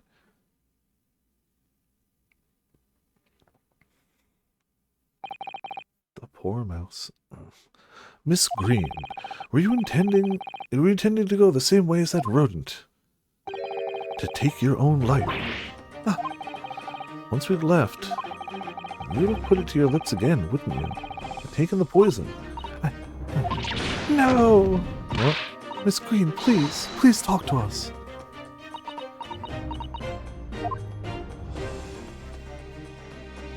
Well, I guess we're gonna talk to Miss Green. 10 seconds later, we would have arrived at a very different scene here. In all probability, we would not have enjoyed the most delightful conversation. Of course, perhaps it hasn't been quite so delightful from your perspective, Miss Green.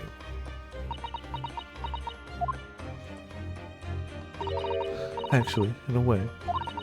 Now that everything's out of the open, I feel like a weight has been lifted. Tell me, how did you acquire that medicine? Well, with this being a hospital and all, when the doctor comes to examine me in the mornings, he always leaves the medicine cabinet open for a while, so I snuck this out when he wasn't looking. It conspicuously lacks a label. I wonder what it contains. I'm afraid I don't really know, but I thought if I drank it, it might just stop the pain somehow. Oh, please, Miss Green, don't talk of such things. Well, seems clear now that it contains poison. Yes, that poor little mouse is proof of that. Oh no, it's all my fault. What have I done? I shall remove this to my office, Miss Green. I take it you have no objection. No, none.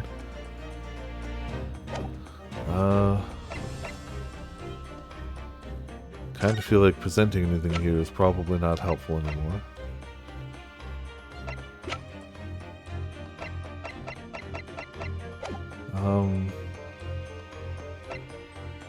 Bye?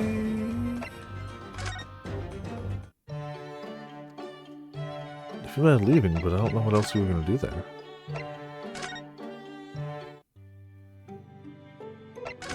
That said, I don't really know We don't really have anywhere else to go right now, but it seems like that was the dead end there. I kind of don't want to just shove more stuff in her face, but we might have to. Alright, well, sorry, I guess. Just to make sure.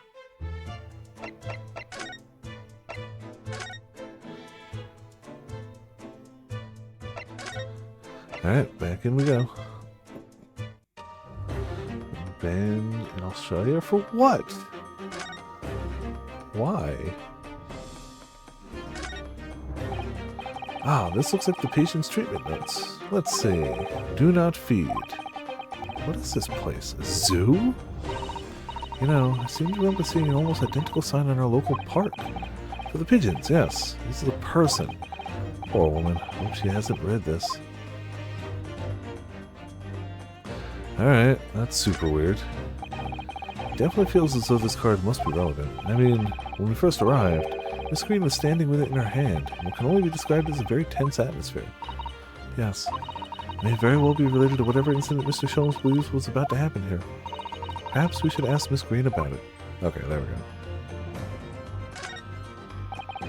Mr. Duncan Ross. Who would ever have thought he was engaged to be married to Miss Green? To lose one's beloved fiancée must be painful enough. And then Miss Green suffered that awful injury, and outside her fiancé's former lodgings, too. Fate can be very cruel sometimes. Right, time to ask about the note. There it is. No, I mean, I've watched all of Hunter x Hunter, the anime. There's some manga past that. Oh.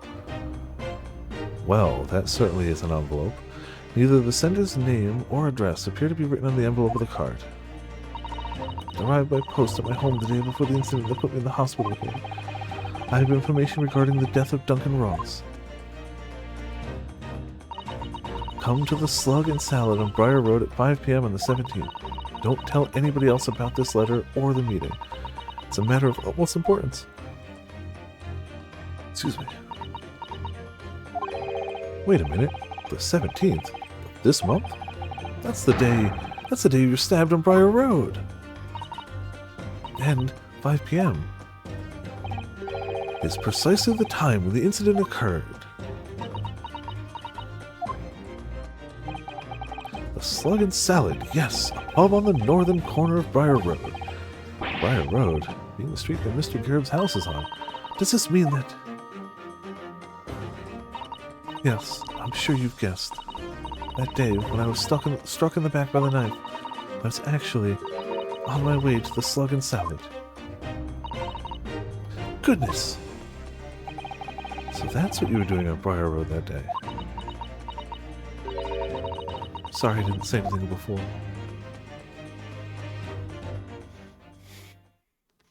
I think I really will have to ask you to excuse me now. I told you everything. Yes, I'm very sorry to have had to drag up such painful memories for you. No, it's fine. It's clearly not fine.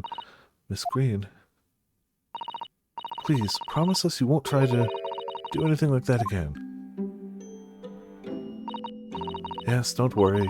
Your detective friend has the bottle now anyway.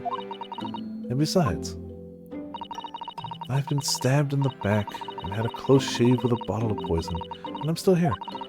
I think I'm destined to see things through to the end. It might sound a little conceited, but, well, that's all this has made me feel. And it's better than drinking poison, you know. Leaving Miss Green and St. Bartholomew's behind, we made our way back to Baker Street with Mr. Sholmes. Well, it would appear we've reached the end of the investigative trial for today. Yes, it's late. And Mr. Naruhodo, did you discover anything that may be of use to you in court tomorrow, do you think? Details about Mr. Shamspeare, Mr. Gerb's lodgings, the convict Sheldon. There are many facets to this case, and we've yet to see it to the heart of it, if you ask me. That's my feeling anyway. I can't help wondering about the results of the analysis. Into Mr. Natsume's tea, you mean? Yes, well, will they have found strychnine in it or not? Well, I fear that either way. it will be hard to escape the grip of our friend Mr. Reaper. Oh dear. Yes, Barrack von Zeeks. But I wish you every success, of course, and though I was late to rise this morning, tomorrow will be a new dawn. I intend to spring from my bed at a crisp hour and attend the trial. Mr. Sholmes, you're going to come? Indeed. Whatever happens, I shall be there. Assuming my eyelids cooperate in the morning. Yeah, I know that feeling. Well, I think we've done all we can. All that's left is to remain focused and keep fighting for Mr. Natsume's cause until the very end. Alright, to the trial. We found what we could. London, the world's most prosperous city, home to some 6 million people. But away from the razzle-dazzle, down back alleys and behind bricked-up windows, the lonely lurk. Soseki-san had batted down long and hard with loneliness during his many months here. And so I felt honor-bound to battle equally hard for my compatriot, to lift the curse that's gripped him. As Mr. Sholmes said, tomorrow would be a new dawn for all of us.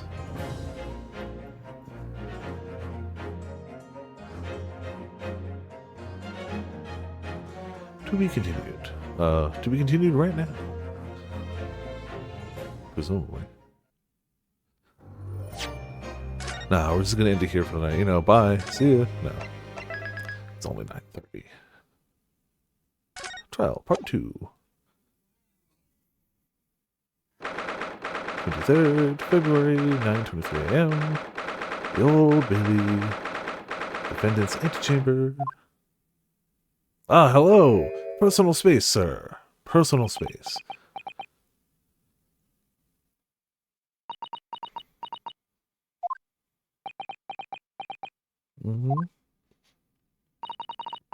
This is it then, Mr. Naruhodo. Yes, it's time to put an end to this now. To the miserable curse that has been plaguing Mr. Natsume, to everything. And in my own small way, I shall do everything I can to help you. I always appreciate your help, Mr. Saga. Suffering! Soseki! Selfishly sidelined! Ah! Good morning to you too, Mr. Natsume. Good morning! Good morning! Welcome, student Mr. Naruhodo Esquire! Listen to you two, chatting away happily as if the main player of today's file isn't here!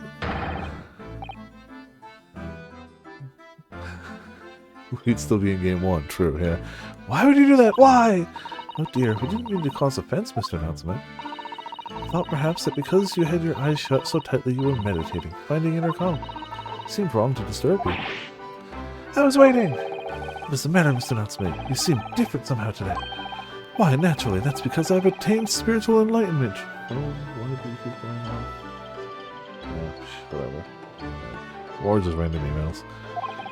The path of literature, you see, is a journey to discover one's own death. Or such like. That's the sort of morning conversation I was hoping for. That's why I had my eyes shut. I missed the signs, I'm afraid. Somehow. You'll have to forgive me. And you mustn't talk of your path leading to death, Mr. Natsume. That was just an example. Oh yes, there it is. Inner calm. You barely came to see me at all yesterday. I was sure you'd abandoned me and return to our beautiful long-lost homeland. We've not even been in Great Britain a week yet. Yes, well, anyways, I intend to set everything straight in court today. I'm determined to uncover the truth. I've actually reached an important decision myself. Oh? What sort of decision? I shall fill you in after the trial. Alright. It would seem Mr. Sholmes isn't coming today after all. It's a very clever message, I think. My dear fellows, you must win this battle on your own merits.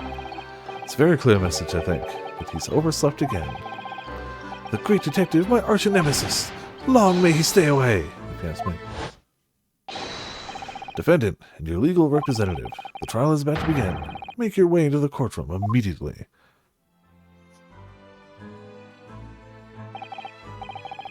Today, once again, we face the Reaper. When the Reaper stands for the prosecution, the defendant's fate is sealed. But I don't believe in the legend any more than I believe in Soseki-san's curse. The truth is hidden here somewhere, and I won't let it escape me. I have to keep believing in my client, and keep fighting to the very end. That's all.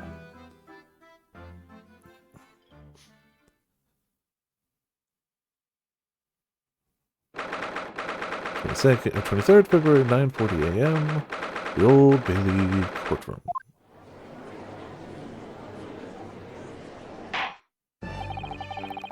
In the name of Her Majesty the Queen, I hereby declare this court to be in session. I call upon the counsels for the prosecution and defense to declare their willingness to proceed. The prosecution is ready. Yes, the defense is ready. Very good. And now I call upon the 6 ladies and gentlemen of the jury, chosen by lot to represent the will of the people in this trial. Are you ready to proceed? Absolutely. Justice will be done, you mark my words. I feel obliged to say, I feel especially ruthless some days when my heart is starting to swing. Oh, well, I wonder if you could adjust my hat for me, and please be as ruthless as you like. Thieves deserve to die, if you ask me, especially gas thieves. I have no sympathy for the man at all. Look, I said it yesterday and I'll say it again today. I don't have time for this. I got my own problems. Oh, may the Lord show us all the light here and lead his flock to a righteous verdict again today.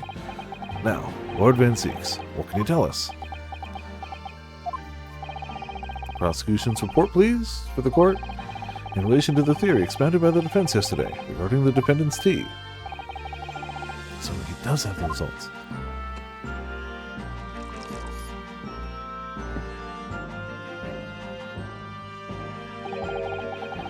Before the prosecution delivers the black news about the black tea belonging to the black art of the dog. Pray, allow me a moment to savor a liquid of a more sanguine hue. In fact, I'll defer to the good detective for the report. Here's to you, Inspector.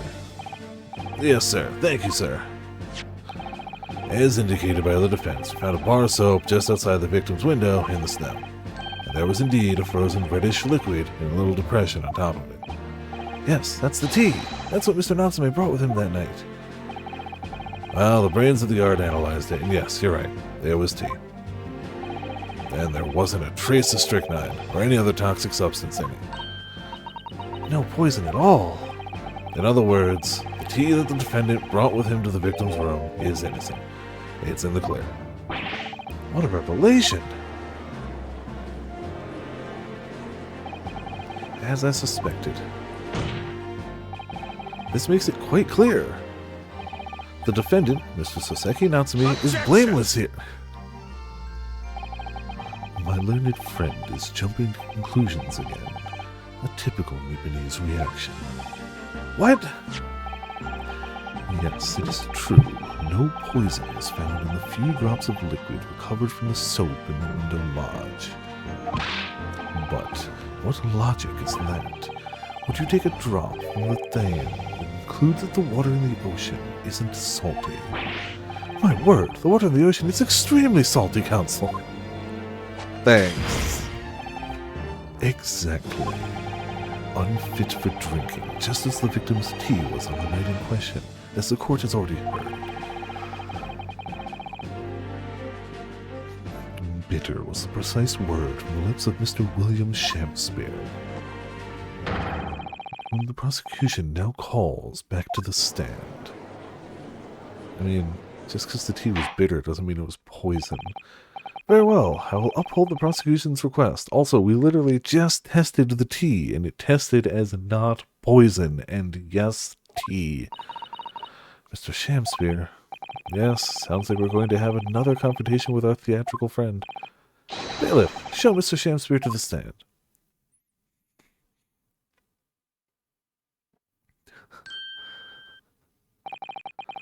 Mr. William Shakespeare, the victim of this despicable crime. Oh heaven, oh hell, do you command me to remember? Forsooth, 'twas I, Shakespeare, did I have a bellyful of the foul fluid given in mine innocence. Yes, but as was revealed in yesterday's proceedings, the witness is not as innocent as we had perhaps first been led to believe. By using bars of soap such as this, he has been stealing gas from the supply company, yes. One may smile and be a villain. Forsooth, 'twas I, Shakespeare, did have a roomful of the sweet fuel given. That's right. Fellow jurors, don't forget, this man is a rotten thief. I haven't forgotten. You kept all that about the ice coins a tidy secret, didn't you? You should have opened up sooner. Arrest him, I say. Arrest him at once, and let him feel the sting of my tail. Oh, indeed, by dint of vile and cowardly means have I plotted to further mine own ends, I confess. Thou wouldst not pardon my sins, of that I am sure. If you acknowledge your wrongdoings, what exactly are you doing here? Cowards die many times before their deaths, and for a coward such as I, death be well deserved. But would it that a still greater crime passeth unpunished? For lo, the hairy-faced gentleman of further east than Verona did contrive to poison me. Objection! But there was no poison in the tea found in your room. The police have attested to that. What the defense would assert as an inconsistency will quickly be cleared up by the witness's testimony. Is that not so, Mr. Shamspeare? Yeah. You know, it's not like he's just going to be like, oh yeah, I took the tea from Natsume's cup. Yup. Mm-hmm. Now, after the fact, even though we know that's not going to be the case. Verily, my liege, I would most gladly speak. Very well, let the witness testify to explain this inconsistency. Tell the court why it is that poison apparently entered your body, though none was found in the tea.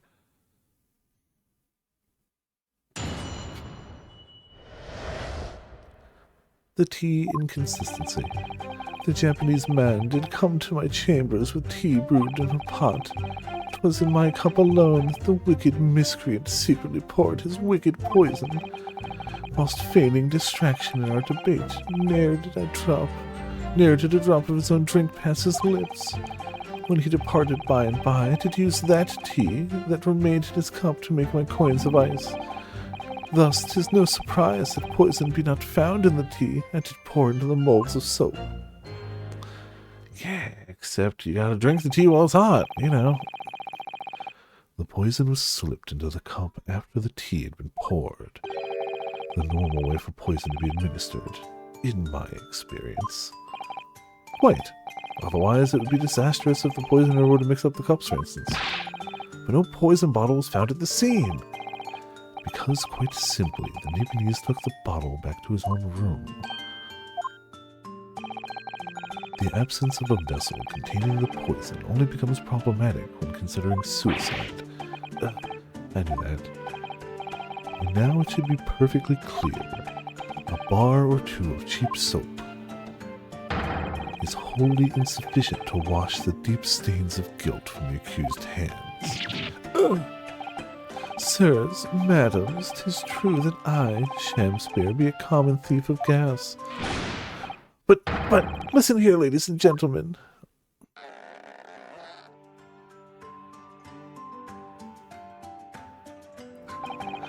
Wherefore would I lie? Verily, I have no cause. I have naught to lose. Yeah? Clearly some of the stuff was going down in this room. And if he didn't poison you, then you've done something to yourself and something shady. You have lots of reasons to lie. But okay. I swear I'm under oath. Why would I lie? I must be telling the truth. Well, I do declare. Thank you for your testimony, witness. Counsel, proceed with the cross-examination. Yes, my lord.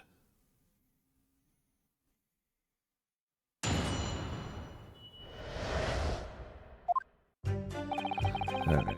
Yeah, I mean, that's true, for sure. I understand that you were already acquainted with Mr. Natsume. Is that correct? I know thee not, old man. Fall to thy prayer. Do I know thee, or know thee not? Methinks 'tis all I can know, that thy destiny mingles with mine. You lost me at the first of thee. Sounds, sir, thou must learn the English tongue afore thou turns thy hand to lawyering. I did, but I must have missed the archaic Elizabethan lecture. Verily, and in truth, 'twas a fine-flavored brew, though a drop of poison did barb its sweetness, as the thorn doth barb the sweet rose. That, dear friends, be the simple truth. Listen to Mr. Shamspear. He seems in even better form than he was yesterday. Either that, or I'm in worse form. That fated evening after I did dine, at Grubb's Grubbery, a local alehouse of good report, naught did pass my lips but the tainted black tea. But behold, the poison was not in the tea at first.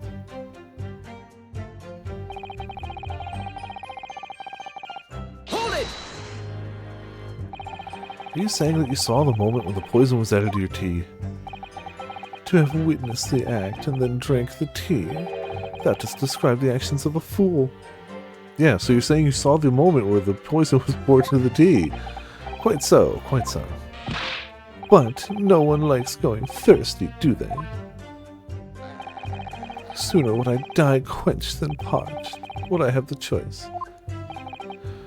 Actually, on the night in question, the water main was frozen, I believe, wasn't it? Were it not for the tea, in sooth I would sooner have died frozen than quenched or parched. Right. No ice coins means no heating. The witness had more than one brush with death on the night in question, it would seem.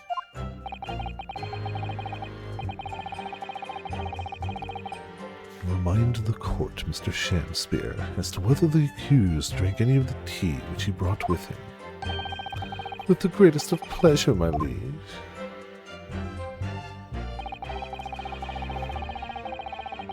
Hold it! But the teacup Mr. Natsume drank from was found completely empty at the scene. Let's not forget the defendant's maxim. Drink tea while it's hot. I did gulp from the poisoned cup that night, and in mine agony did I writhe uncontrolled.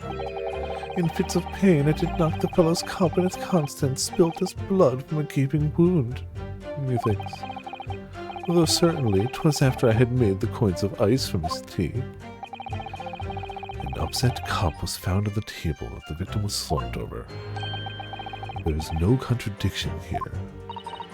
It's true, there was no tea left in either cup that we found in the scene. But still, something about this statement is troubling me.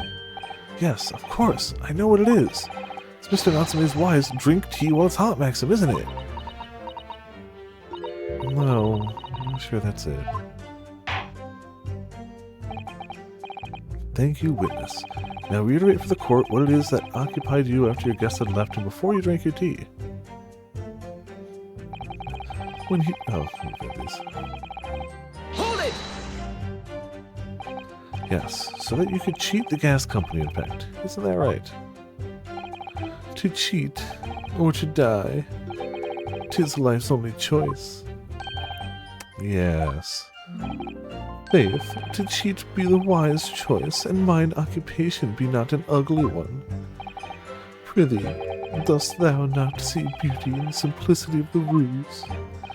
No, I don't. Be very sure, sir.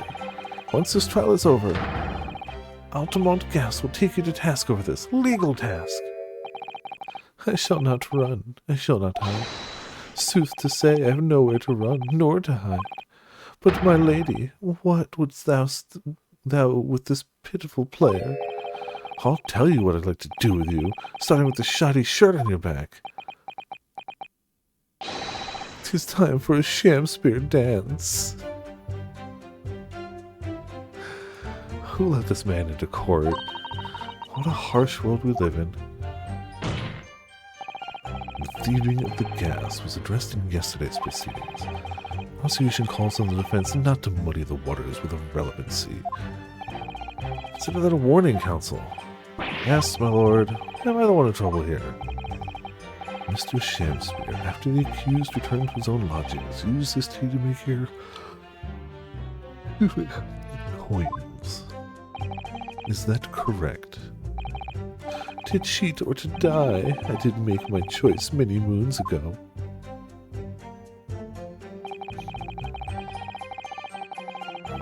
Hold it! If, having first made your special coins, it was after 2 in the morning when you collapsed, that would mean you can't have drunk any tea yourself until around that time. Once ensnared by literary debate, naught else be found in the furrows of the mind. The debate about Romeo and Juliet, you mean, and who is the stronger of the two. Rightly did I pay no heed to the tea as I wrestled with the abominable fellow. I don't remember debates like that when I was studying. Are you suggesting that neither of you actually drank the tea whilst it was hot that evening? My lord, wouldst thou be privy to some Shakespearean wisdom? Husband, wife, and tea, ought I tepid be? Ah yes, so very true. Everyone has different preferences when it comes to tea. I think you might have interpreted that wrongly. So it's been proven that there was no poison in Soseki-san's tea. That should be hugely in our favor. But the atmosphere in this courtroom today feels as though everybody is against us, Mr. Naruhodo. Must be the Reaper's poison. I'm afraid that if we don't find a significant flaw in this testimony somewhere, the jury will pounce and find Mr. Natsume guilty. It really feels like we've jumped into the fire here. I mean, there's only one statement we can... Yeah, it has to be that one.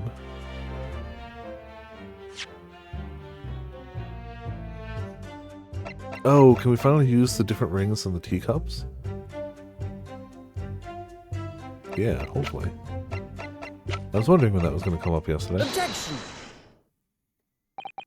Or last trial.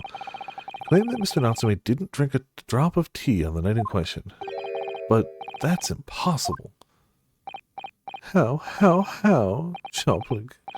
What is this, you darky-clad fiend? The two teacups from the scene, one used by the victim and the other by the defendant, have a clear difference between them. One that represents incontrovertible proof. Incontrovertible? What difference? Look at the inside of the cups. Just here, there's a clearly visible ring. Yes, a tea ring. Commonplace enough. Indeed, such stains occur all too readily when one leaves tea in the cup for a while. And yet, Mr. Natsume's cup has no such ring. Good lord, you're right! It's completely clean. And prithee, sir, what makest thou of it? Exactly what Mr. Natsume told the court yesterday, the Japanese saying he quoted. Drink tea while it's hot. That's right, yes. The jittery Mr. Natsume was true to his usual self that night and drank his tea in no time. If, as you claim in your testimony, he didn't touch a drop of his tea, a ring would have developed on the inside of his cup as well after the several hours that he was left standing. But, in short, Mr. Shakespeare, you clearly lied to the court. Get thee to a nunnery. Objection!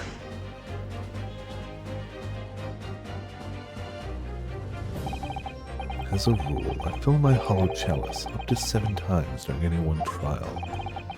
You might want to keep that information to yourself. Where did it just go?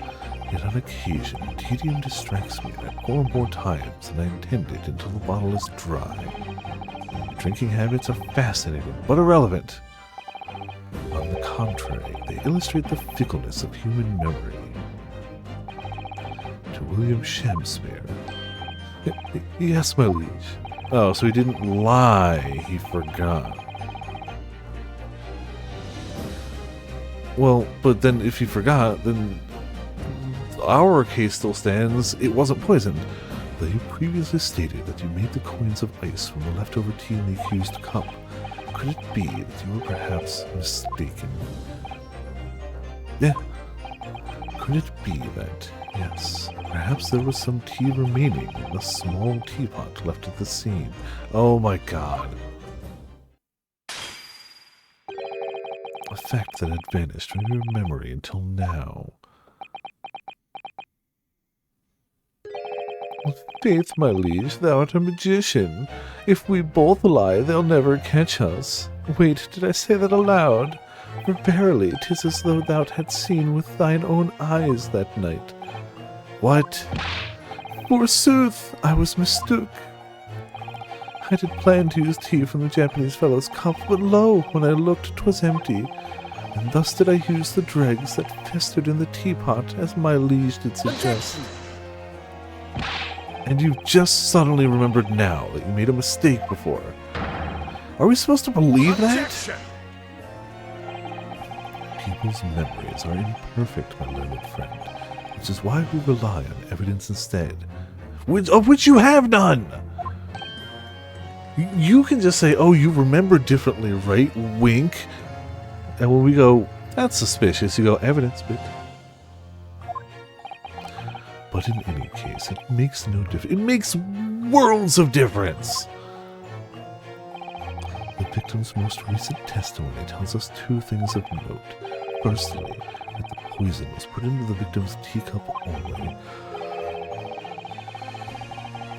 And secondly, that the spoiled cup was not the source of the insipid ice coins that have bewitched this court.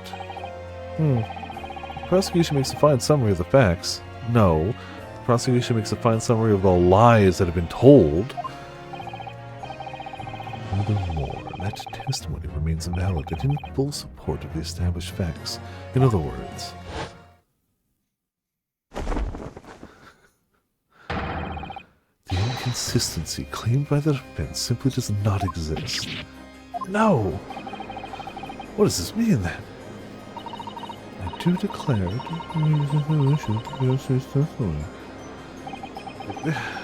Man, the jury is so stupid. My lords, ladies, and gentlemen of the jury, I do solemnly swear, after I did dine at Grubbery Ale House that night, naught did pass my lips but the black tea given me by the Japanese, whose back be stooped as low as death. And on what did you dine, sir? Why, I did partake of my favorites, a broth as wouldst be called soup, and a leaf as wouldst be called salad.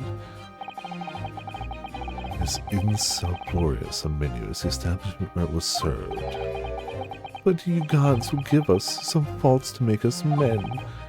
Willingly would I suffer what punishment 'tis seen fit to serve a wicked thief of gas, but I pray you wise and noble fellows ne'er forget the simple truth. That be one thing, and this be another. Why... Jurors all, your humble servant Shamspeare doth entreat you, punish the Japanese fellow for his sins. If any one of them, which I know they're all about to, goes guilty right now, y'all be dumb. My lord. If I may speak, my lord. Yes, Mr. Foreman? I believe we may have been duped by the rotten defense lawyer. Oh my god. He's changed his story thrice now. Twice tonight, once the other night. And, you know, it's fine. He just keeps forgetting, and he keeps changing his story. Well, we're the duper. By me? I do declare you may be right. We all know the waif there was making coins of ice to keep himself warm. This lawyer lad says he's stealing gas. He deserves a dose of poison, eh? No! We're saying that our client didn't poison him. Not he deserves to be poisoned. He's been leading us up the garden path. That's what he's been doing. Really? Never said anything like that? But we've just heard the victim there has opened our eyes again. Oh my god. Reach a decision this time. Won't be swayed from it. Court acknowledges the position of the jury foreman. We'll duly hear the jury's findings. What? No! You are so overwhelmingly stupid! Ladies and gentlemen of the jury, you will state your decisions Guilty! now. Oh, Guilty. my god. Guilty. Guilty. Guilty. Guilty. There have been a lot of, across all the Ace Attorney games I've played, a lot of moments of like, wow, man, these people are dumb. This might actually take the case. Like, he barely said anything. He changed his mind multiple times. And we've proven him to be a very untrustworthy witness. And anybody who didn't notice... Yeah, well, cool. Anybody... Oh, thank you, girl. I blocked the message, but I appreciate the ban. Anybody who didn't notice Van Ziek's clearly putting the words in his mouth there is blind and deaf and dumb. Like all of the jurors here. There have been bigger, stupid, things, but this is a whole group of people being just immediately dumb. Oh, happy day. For the smallest little thing. Yeah, I wish I could ban them too. How is this? I agree, Rhinosuke. My lord, the defense asserts its right to carry out a summation examination. Very well, the court upholds the defense's right. Typical. My learned friend is unable to accept the obvious truth. Again, we've been right every single time, and you've been wrong every single time, so maybe shut the hell up. This trial will therefore enter its second summation examination immediately. Jurors, the court calls upon each of you. Oh, I don't know why this came up to my mind right now. I had a really tasty burger today. It was a guacamole, fried egg, hot honey cheeseburger. Very strange, very tasty. Very tasty. You'd think all the flavors would clash, but they mesh nicely. To state the grounds upon which you find the defendant guilty of the crime of which he is charged. Yeah, his memory and the jury's, apparently. I'm not usually a hot honey person, but it worked really well on this burger. So, I can't complain. The hotness of the honey and the guacamole kind of, balance out a little bit. And the egg, I don't normally like runny eggs either, or runny yolks for eggs, but they kind of let it just soak into the rest of the burger and some of the fries. And, that wasn't terrible either. When I noticed it was dripping off the burger, I was like, that goes on fries now. So tasty, very tasty. I'm a man of logic, me, and having considered all the evidence, the defendant must logically be guilty. Oh my god, if you're a man of logic, then you wouldn't possibly say those words right now. I don't believe the past is far too sensitive. I hope I understand what my lord report pain. Now don't get me wrong. I agree with that. I agree that he should not be, he shouldn't have to die freezing in the winter simply because he can't afford gas. 100%. We're simply just showing that he's lying to the court, not saying that he should be put to damnation because of that. The stuff explodes and it can poison you. It's absolutely lethal, gas is. Gas doesn't come for free. It costs a fortune to deliver it around the city and maintain the pipes. Your outfit says that maybe it doesn't cost nearly as much a fortune as you want us to think. That said, I maybe haven't given hot honey a good enough chance, so maybe I'm going to have to acquire some, try some more things with it in the future. So, truth be told, the tea my wife serves up for me is a little sketchy at times. If nothing else past the victim's lips that night, there's no other explanation, is there? But we have the task that says that the tea wasn't poisoned, and the rings in the teacup show that it couldn't possibly be Natsume's tea. And y'all are just gonna be like, yeah, no, he got it from the teapot, even though nobody said that until just now. Stupid jury. I do feel that perhaps personal opinion about gas and its supply has influenced decisions somewhat. But never mind. No, you really should mind.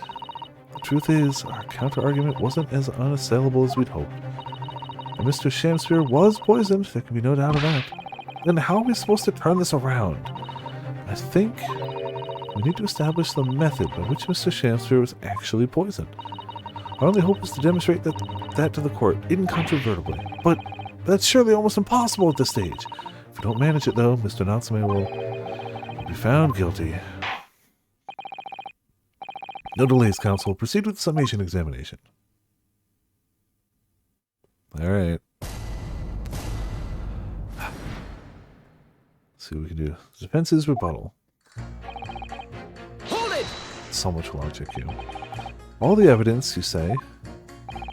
That's right. And there's no room for doubt. It's all pointing to that Japanese man with the big mustache. Says the Englishman with the bigger mustache. Which means we need to show the man some new evidence to make him change his mind. Only we had that kind of evidence. Don't worry, the summation examination has barely started, really. Perhaps there'll be a shift in the situation that shows an existing piece of evidence in a new light. Let's hope so. To start with, though, I need to find some way out of this deadlock. Hold it! This isn't the time or place to be discussing the price of gas, madam. But really, think of the injustice. Air is a gas, and air is free. Why should Altamont gas cost money? This is the type of logic and reasoning we can expect from jurors in Ace Attorney. This isn't the time or the place to be ruthless either. If I might interject here. Ah, yes, madam. It seems my fellow juror takes issue with the price our company charges for gas. But it's precisely because of thieves like this man that the cost goes up. Oh, what a beastly man. Let him come to mustache, those hunched shoulders, poisoning tea and stealing gas. What? No, oh my god! Oh, she's so dumb! No! Oh! Now she thinks that Natsume stole the gas.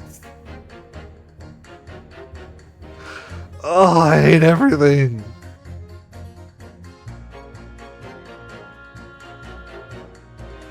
How? How? How is that the takeaway? Oh my god. No, Mr. Natsume isn't the one who's been stealing gas. I'll thank you not to go adding on more crimes. Mr. Natsume hasn't been poisoning tea either. Well, anyway, put me out my mind, as it's made up the price of gas.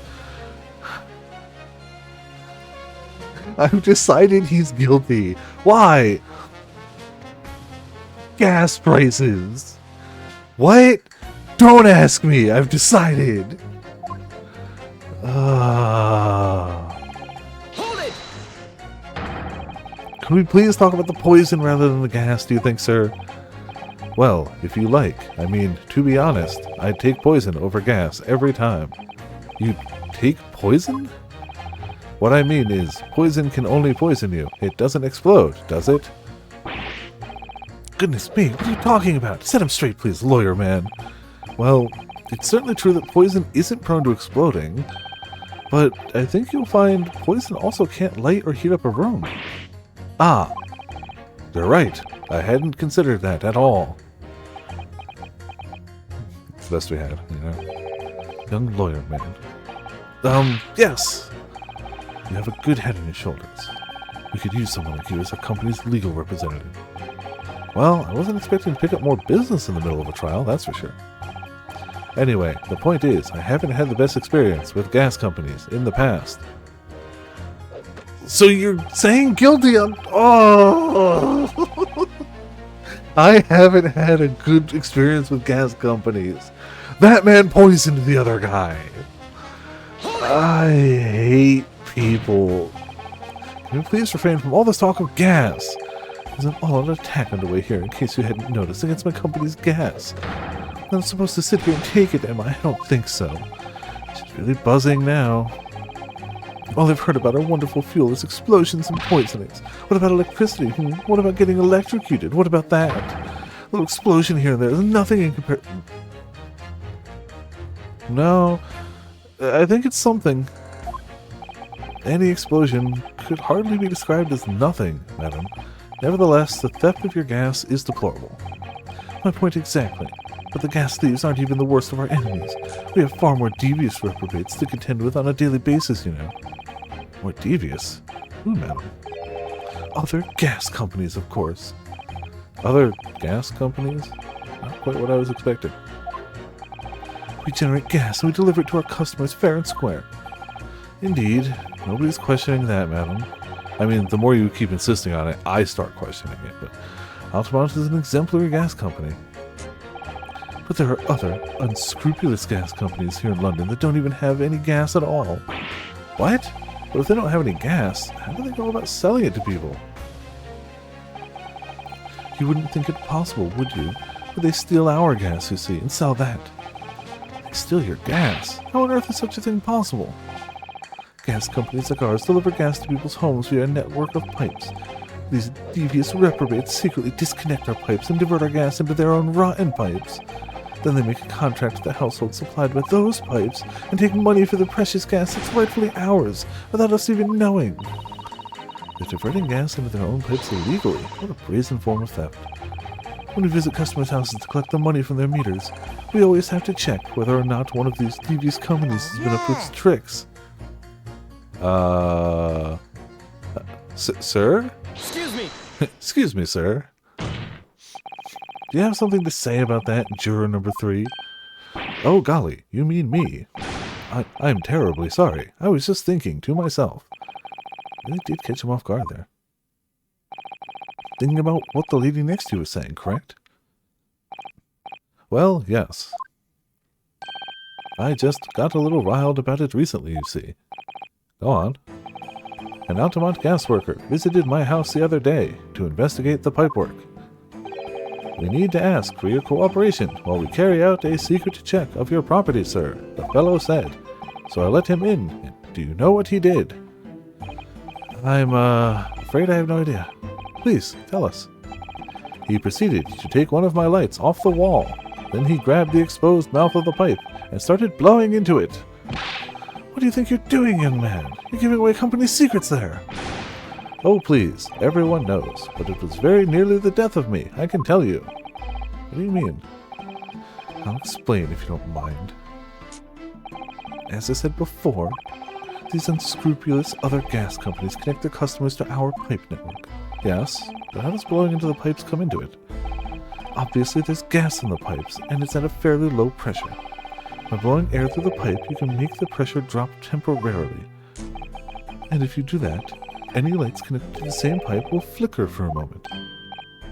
Now, I see. In other words, if upon blowing into the pipe, the lights in an adjacent property that had no contract with your company flickers, you can know that these devious scoundrels have been meddling with the pipes. Exactly, my lord. That's it in a nutshell. It's the reason why we have teams of workers going around neighborhoods to investigate which lights flicker. The trouble is, the particular worker who came into my house didn't know the strength of his own breath. He blew down the pipe with all his might. You can guess what happened, can't you? Well, if he blew hard, then... Wait, you mean... That's right. The lights didn't just flicker, they went out. Along with the stove, gas started pouring into the house. What a disaster. Gas supply must have been interrupted briefly because the man blew too hard, so the fumes went out. I'm afraid I yelled at the fellow. Are you trying to kill us all? I said. So by disconnecting a lamp and blowing into the exposed gas pipe, it's possible to extinguish lamps and stoves connected to the same network of pipes. And then when the gas started flowing again, it just silently seeps into the room. Mr. Naruhodo, I think perhaps... Yes, this is almost certainly the clue that we've been hoping for. Juror number 3, the defense requests that you amend your statement to include that information. Oh, well, if you like. I don't mind. Well, I do. That's our company's secret method of identifying the rogues that try to... What, you? Like I said, madam, it's widely known already. Very well, juror number 3. You'll amend your statement accordingly. Yes, my lord, although I'm not really sure what the point of all this is.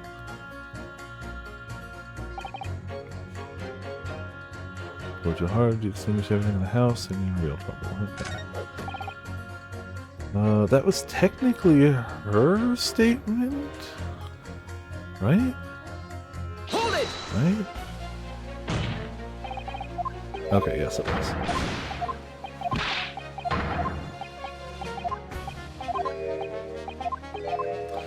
It's also a really long one, but whatever. You just want, go over him. I just have to check whether or not one of these TV companies has been up to its tricks. I have no idea. It's almost unbelievable. It might seem unbelievable to you, but it's happening all the time, right here in the capital.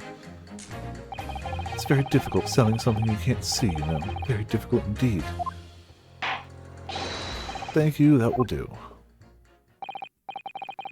Clearly this is a very involved subject, but I feel we have digressed rather too much already. I concur. Though if my learned friend wishes to become an expert in gas, I believe the subject will suit him well. To your new career in nothingness. Thank you so much. You return your attention to the next juror's assertion. Please, counsel. Or assertion. Hold it! You mean it's poisoned? That's right. It's happened a tidy few times now. This is most troubling indeed. It's always days like this one when I don't get any wages. I get it in at tea time, see? And I see her doing it, my wife. She gets that devilish look on her face, and she sips some white powder into my cup. And you drink it anyway? I was brought up proper, I was. If someone gives you a cuppa, you drink it. What happened to you? What did it taste like? It was god-awful, believe you me. Salty as hell. Why would she salt tea? Why would anyone... I think perhaps what your wife put in your tea was salt. No! So, she doesn't even care enough to poison me properly, huh? Unbelievable. Let's move on, please. Hold it! You know, this guy is one of the few guys actually thinking about the case. He's unfortunately still taking the defendant at his word, or the victim, whatever, which he knows he shouldn't, but he's the one actually thinking. Does that mean that if the victim could be shown to have ingested something else, you change your leaning? Sorry, what's that now? Oh, I was just saying, if the victim did actually eat or drink something else on the night. What's the matter with you? Sorry? They said if nothing else passed the victim's lips that night, there's no other explanation, is there? Have you been listening to me at all? There's an English expression about a pot and a kettle that's appropriate here. Compared to the other jurors, who don't even appear to have anything to say about the case at all. It seems that this elderly gentleman has been listening to the proceedings far more intently. I suppose the trouble is, he has selective hearing. Exactly. But still, this juror may well be the key to breakthrough that we so desperately need. This is hopeless. There's no way for me to appeal to these people. I do think that the only way we shall overcome this difficult situation is by exposing the way in which Mr. Shamspeare was really poisoned. We have to prove that it happened some other way, not via Mr. Natsume's tea. Yes, I know. The trouble is, I have absolutely no idea how it did happen. Mr. Naruhodo, I wonder if perhaps there's something you might have forgotten. No? Like what?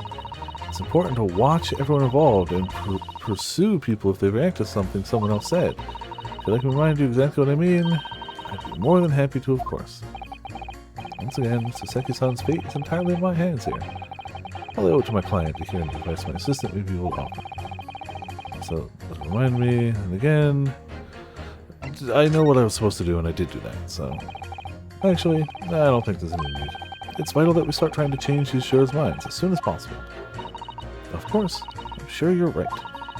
But if you decide you would like your memory refreshed, you need only ask Mr. Naruhodo. Okay. He's not helpful at all. She's not helpful at all, but it'd be really funny to pit her against her. Is everything in the house? You're in real trouble. It's gotta be him.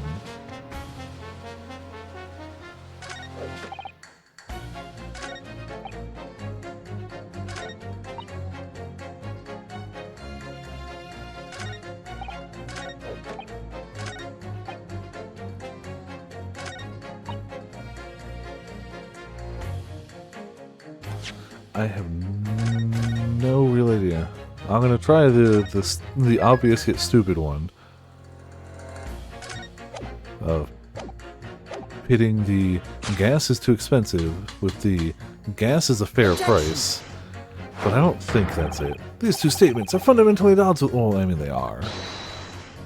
Yeah. Okay. My lord, sworn to the jury, must object. Yep, that's fair. But later, it's my duty to stand up for all jurors here present. Yep. It's fair. It was a reach. It was a reach, but it was the thing that stood out in my mind the most, so. Gotcha. Yeah, I deserve that. Inconsistencies and statements. key to it is comparing different things to save for attempting I wonder if him changing this, I don't think we've gone through his new version of it. When you say extinguish everything in the house, do you mean even on different floors? Oh yes, all floors are connected to the same pipe after all. It's true of every building, because gas supply contracts are issued for whole properties. Well, I had no idea that it was possible to extinguish gas appliances simply by blowing down the pipe. It's not something we like to publicize, to be honest, but we have to carry out these investigations, as I'm sure you can appreciate. Indeed, it has been mentioned on more than one occasion in the papers here. So, it's been mentioned to me too, very recently. An incident involving the gas stove going out inexplicably, almost leading to someone's death. Mr. Naruhodo, I think perhaps. Yes, it's finally starting to fall into place. The secret link that joins all of these strange occurrences. The gas line?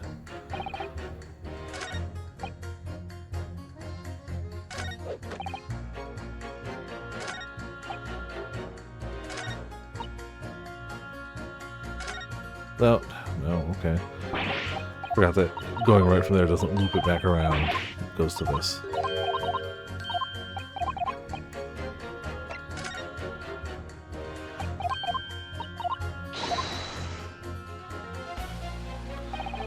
He's just made up his mind. He has no reason. He's made up her mind because she thinks gas is too expensive. He tells us that you can extinguish an entire house. It's gotta be him and someone.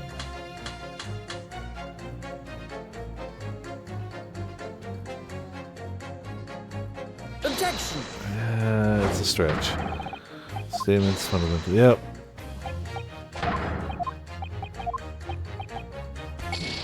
Definitely missing something obvious here.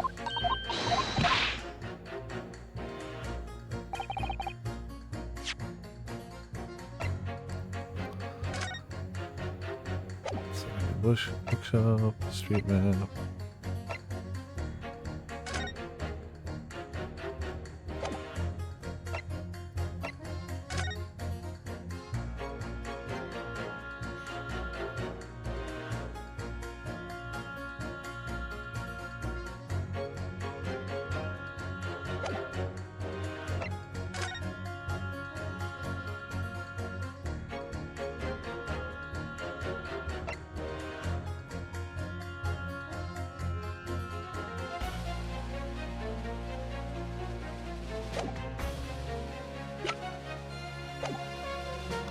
Maybe him.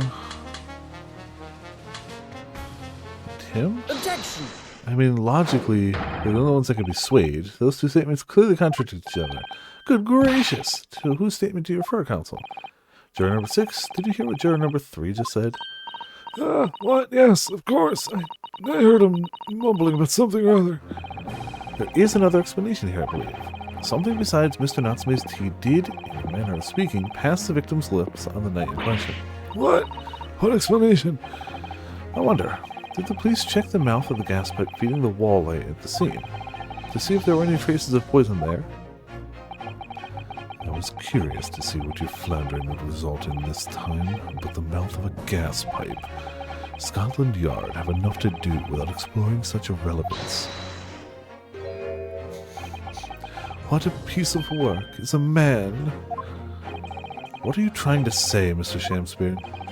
What speaketh thou? Prithee, is it not strange and strange? That is what I say to thee, sir. I thought I'd been quite clear, but let me put it another way. The strychnine could have been on the mouth of the gas pipe that feeds the wall lamp to your room. And that is how the poison came into your body.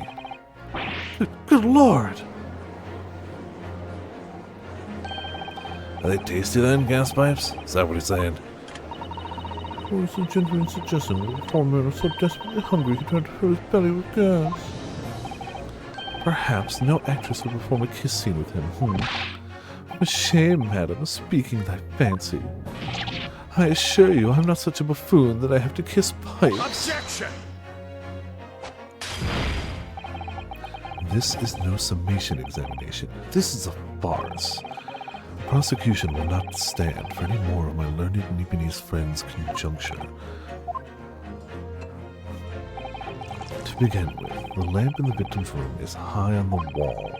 In order to place his lips on the pipe that feeds it, he would have to be a contortionist. Contorting your body doesn't make you taller.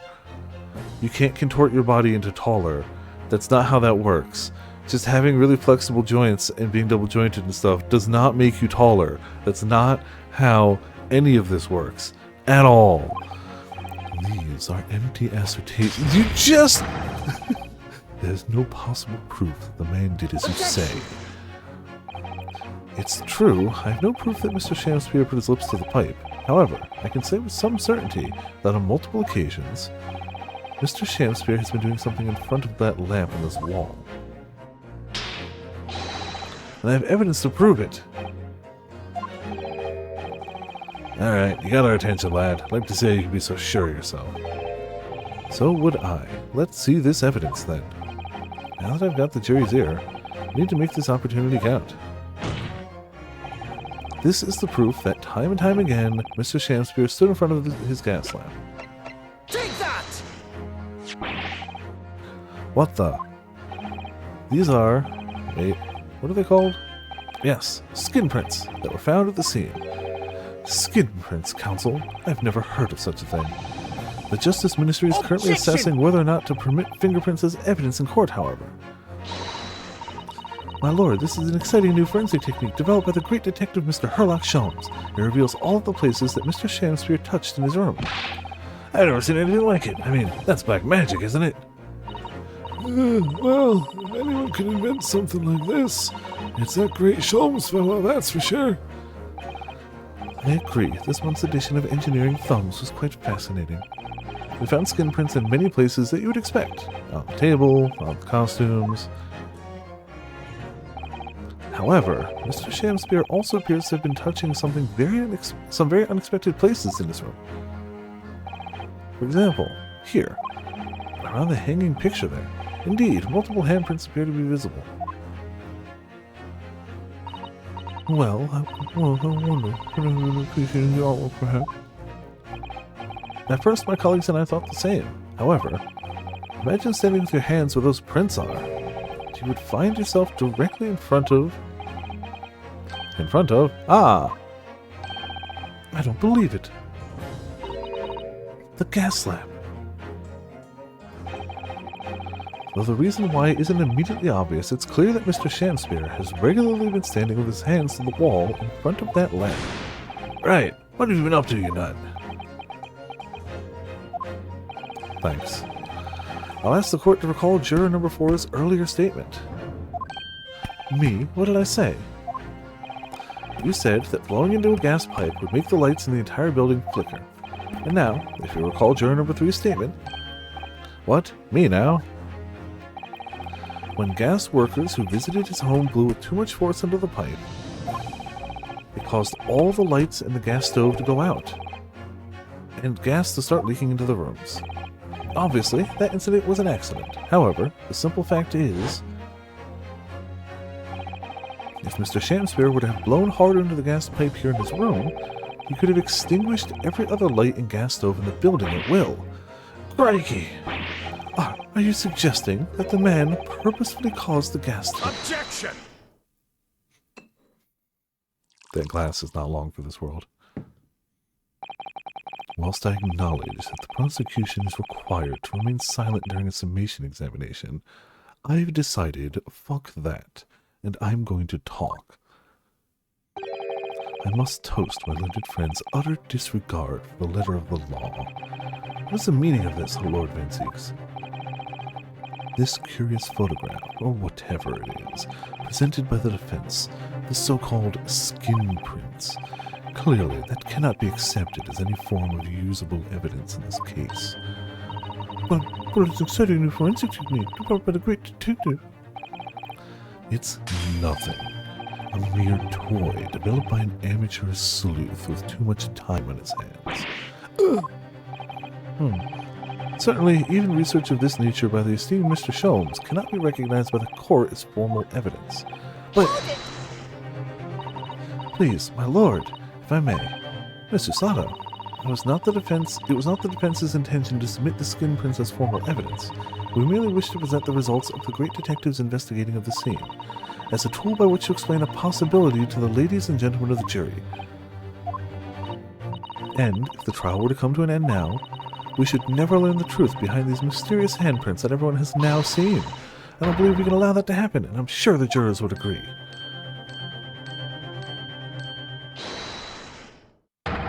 I would love it if it waited like a second before the ding when it got to the old guy. You're right.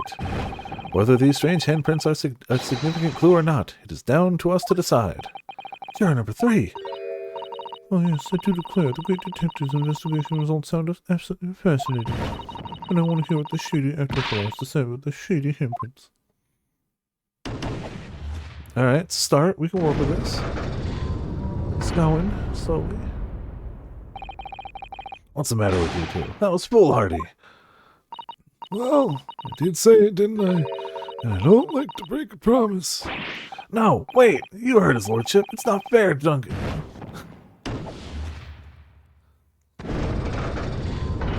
Man, juror number 1 just really wants to send an innocent Japanese man to his death. Oh, well done, Mr. Naruhodo. Just one more juror changes his or her mind. Mr. Natsume's trial will have to continue. Thank you, Mr. Sato, but I couldn't have done it without you. Oh no, it was you who identified the clue after all. This is very much your success. Why, Mr. Shamspear, you seem to be losing your composure.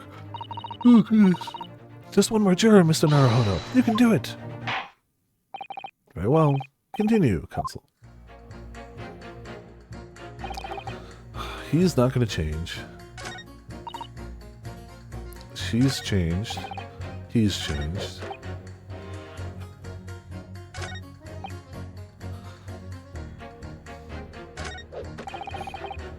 I have no idea who to pit each other against now. At all. But our options are reduced.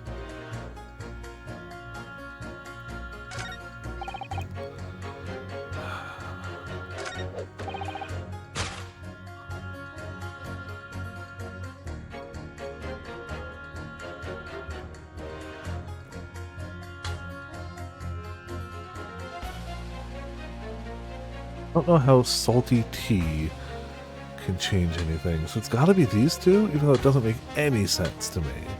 Objection! Nope. But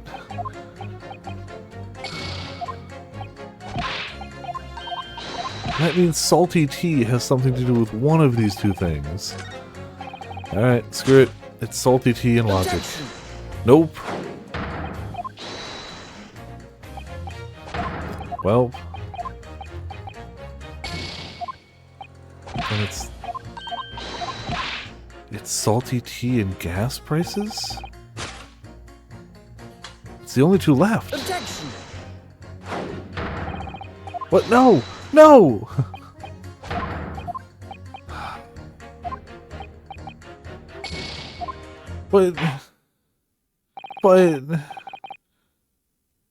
But those were all the combinations.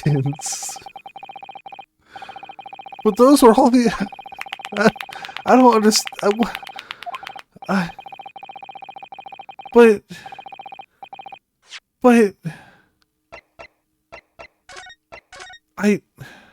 also, they let you save here. That's disgusting.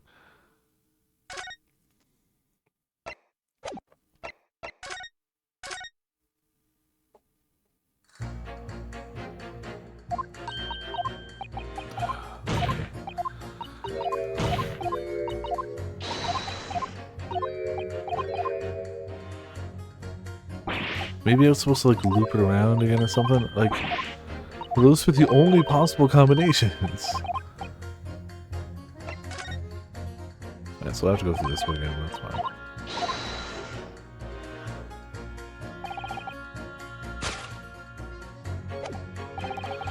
I need to pit you, you. Objection!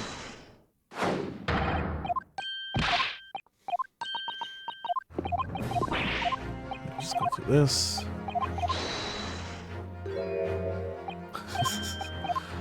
Ah, Shamspear, in all his shamtastic glory.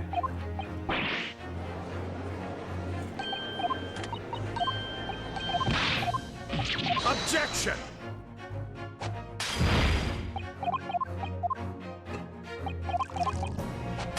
Objection!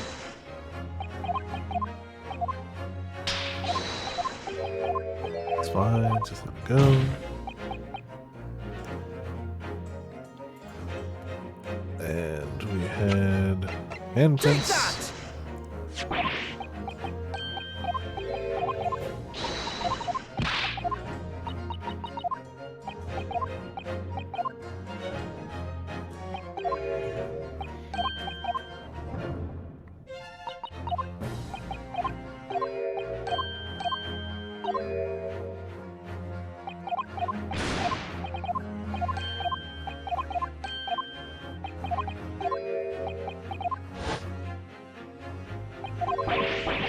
Objection! Kind of forgot how long this whole bit was, even though we just went through it. It's fine.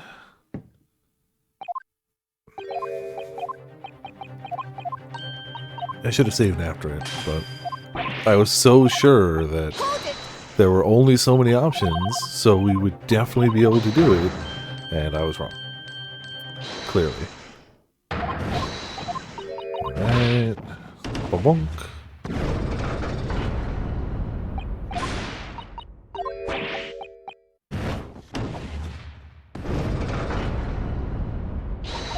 Okay, just one more juror. Shamspear is looking on ice. Alright.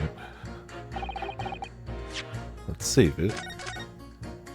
Technically this puts us ahead of where we were before in terms of failure options, but that wasn't the plan. Hold it!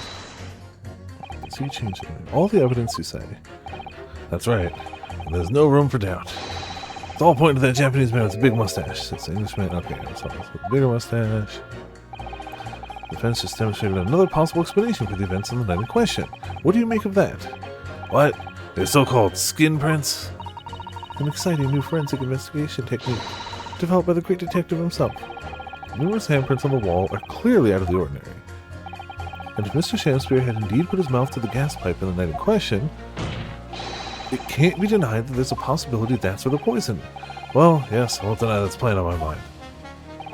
But as the prosecution rightly says, we should pay no heed to unaccepted forms of evidence.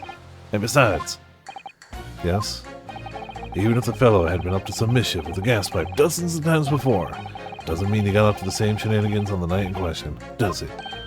Oh. You can't make your case better than that. I'm afraid I can't change my stance. Oh, you do make a very valid point. What? That's true. Perhaps I was a little hasty. No, wait. Look, you got your chance here, haven't you? It's time to prove your theory. If you and your Japanese cohorts can, that is. Just leave our nationality out of this, please! Yeah, no kidding. Mr. Naruto, if we can't substantiate our position, I'm afraid the jurors that changed their minds before may very well change them back. What can I do? Is there any more proof I can give here?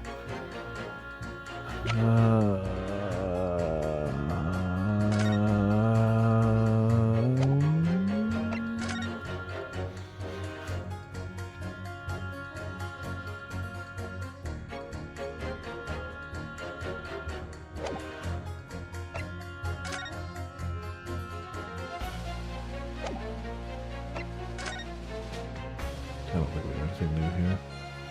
Highly doubt it.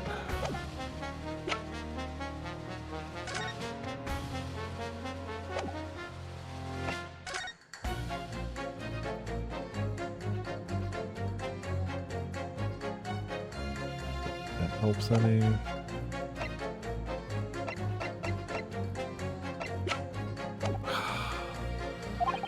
Can I show that Mr. Shamspear really did blow down the gas pipe on the night in question?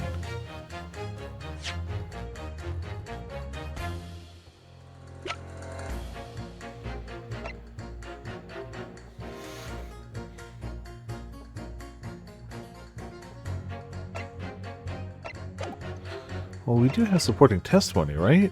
Didn't we have Mr. Garib talk about he was keeping an eye on all the lights flickering? No, in truth, I don't have evidence to support my theory. However, there is witness testimony that substantiates it. What's that? Testimony? This is incredible. Whose testimony? Yes, it's all connected. Everything is linked. A person whose testimony revealed details about the gas and the Garib residence that night. Namely... I'm second-guessing myself now, but... Take that!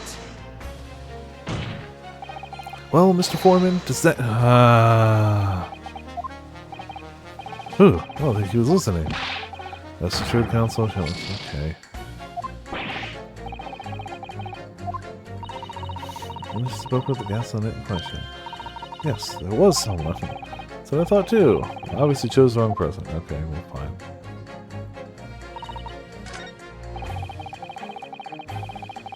Hold it! Then it must have been... Natsume?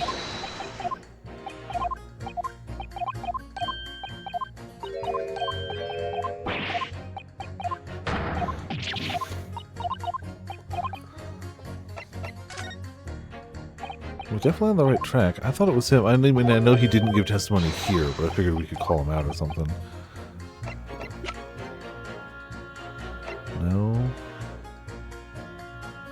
No. Maybe? Must be. It's got to be either Meterman or Shamspear. He didn't actually make it. Take that! Is it Meterman? Nope. Oh boy, we are on fire tonight. It's fine. Hold it!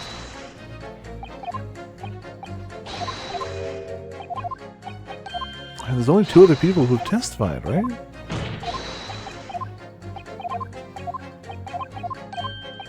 Well, that's okay. Ramen doesn't have to know I've missed a few.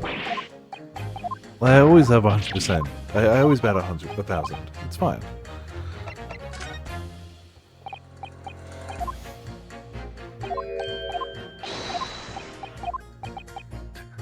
Oh, I'm sure. Take that! Alright, well, screw it.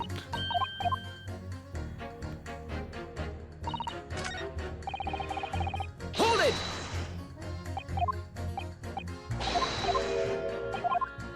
It's gotta be Shamspear then?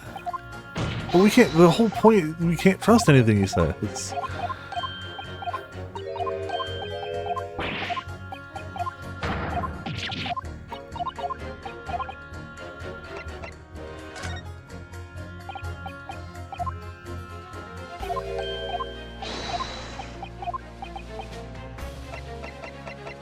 Take that! Nope. We're gonna fail again. Hold it!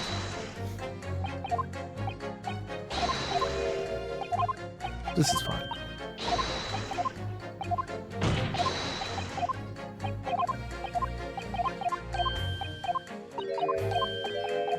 Like, this is definitely where it's supposed to be, and it's definitely somebody gave testimony to the effect.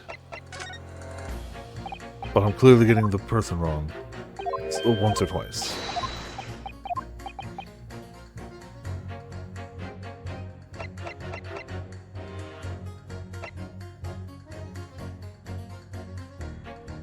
Did he testify anything about the gas?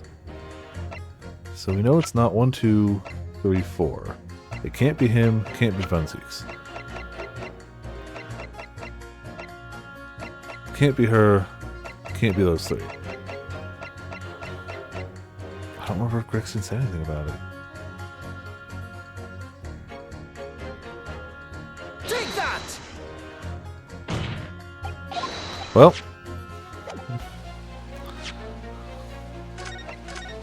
Just gonna load that up.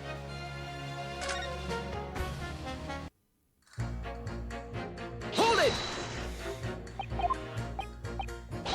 I mean, process of elimination leaves us with one person Like, I knew Natsume had talked about it, but I didn't remember if there was testimony about it or not. Like, we know he's been going to sleep and waking up with all the gas off and, you know, almost dying. I thought that was just something he talked to us about. I didn't think that was something... I figured that would hold as much weight in court as Mr. Garib saying that he could see the lights flicker. Take that! But okay, cool. I think Garib should have looked into it. Obviously, I'm talking about the defendant, Mr. Soseki Natsume himself. The defendant! At the very beginning of the proceedings here in court yesterday, Mr. Natsume said the following. Pause. On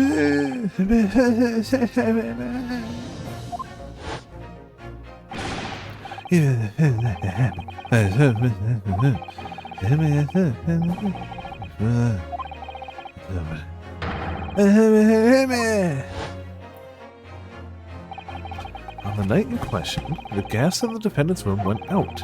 So I asked the court, was that a mere coincidence? Or not? Good golly. So that Shamspear fellow blew air into the gas pipe to make the man's stove go out on purpose. Hold your horses there. What would you do that for? Mr. Foreman. What is it, man? You cannot allow judgment to be passed while this doubt remains. It's true that I don't have conclusive evidence yet. However, you must surely agree there is more to this case than meets the eye.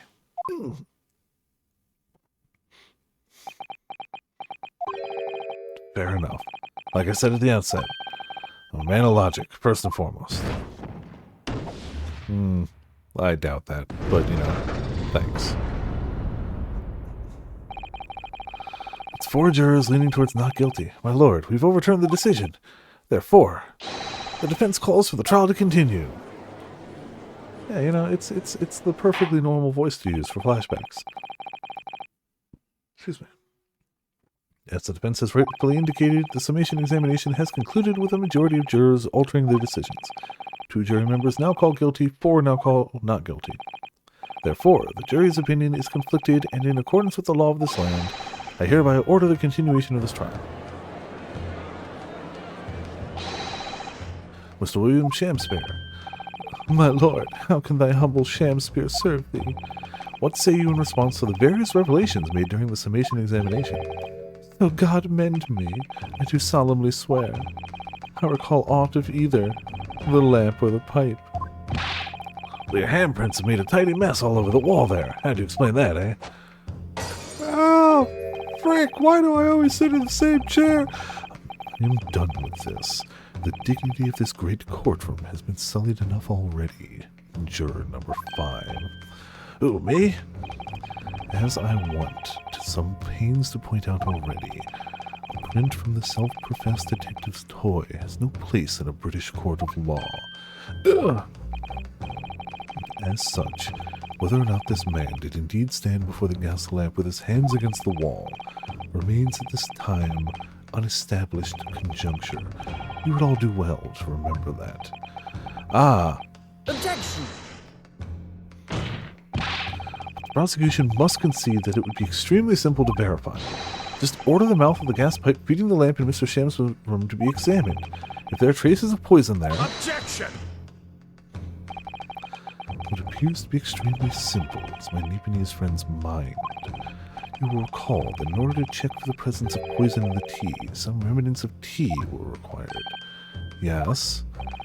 Therefore, it shouldn't be beyond your wit to imagine that even if poison were to have been spread on the pipe, it would have been completely evaporated by now, making any analysis impossible. Wow, so what you're saying is there's a gap in your forensic ability, and that if somebody knew that there's no way you could test for poison on the pipe, that all they had to do is just put poison on the pipe and you'd never be able to find it. Crazy how that works. I didn't think of that. In any case, counsel, I fail to see what could possibly have motivated the man to do as you described. Why on earth would this fellow have wanted to blow air into the gas pipework where he lived? There's only one possibility that I can think of, and that is to use the leaking gas to commit murder. He wanted to kill Natsume, clearly. He originally wanted his room, And I can only imagine this leads to that. Why he wanted that room? I get the feeling that's going to come to light at some point. Order, order, council! Precisely whose life do you propose this man was plotting to end? The answer couldn't be simpler. Now we've unraveled the mystery this far. Mr. Shamspeare wanted to end the life of... Take that! If a gas lamp were to go out, it would be noticed immediately, of course. But a gas stove, on the other hand, could be silently extinguished by the killer without anyone noticing. I live around these parts myself, so I know what it's like. I can tell you, trying to sleep without the stove lit is pretty much suicide. You'd freeze to death in no time. Mr. Garib, the landlord, has a large fireplace in his part of the residence on the top floor. In other words, it wasn't the landlord, but a fellow lodger whose life Mr. Shamspeare was trying to end. Outrageous! I'm talking, of course, about the defendant. Mr. Natsume isn't the villain of this case. He's the victim this man was trying to murder. Good gracious! This is the case, man. Objection! Yeah, I'm sure he's about to point out, like, what in the fires of... The accused is actually the aggrieved. Interesting. However, the fundamental facts of the case remain unchanged. Namely, that the accused is the aggressor here. What? How can you still claim that? Let us indulge your fancies for a moment and assume that there was indeed poison on the mouth of the gas pipe. The question then arises, is who put it there? Who did put it there? The only logical conclusion is that the person responsible was aware of this man's trickery with the gas supply and his intent to kill him. Yes, that would indeed seem logical. If the assailant were unaware, how would he or she have known to lace the end of the gas pipe with poison? So now one must ask, Objection! how could anyone have known of Mr. Shamspeare's murderous designs? Well, you mean to suggest, well, the gas company might know because there was somebody literally watching him the entire time. Mr. Garib might know because he watches the gas pipes for things like that to happen. And admittedly, Natsume might know, But if Natsume knew he was trying to be murdered and poisoned the person who was trying to kill him, wouldn't that just be self-defense at that point? Which obviously isn't going to be the case, but like, even then... Oh, you mean to suggest... Naturally, the sole possible answer to that question couldn't be more obvious. The gas company person who was outside the window looking at him the entire time because he was under investigation by the gas company the entire time. I mean, Mr. Natsume, only the man whose life was being threatened could possibly have known. What? In other words, the person who put the poison on the gas pipe in what was a clear retaliatory attack can only have been the accused, Mr. Soseki Natsume. Whatever Mr. William Shamspeare may or may not have contrived to do... No, it matters. First of all, Natsume didn't do it. But if he did, then what Shamspeare was or was not trying to do matters a lot. Because trying to kill somebody who's trying to murder you is very different from, I don't like that bloke. He was nevertheless the victim of a potentially lethal poison attack. And the only person who could possibly have perpetuated the attack is the accused, Mr. Natsume. Man, we just got the jury over. Okay.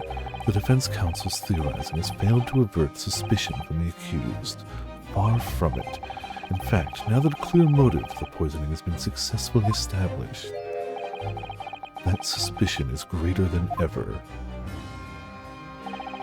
Would you not agree, my Nubinese friend?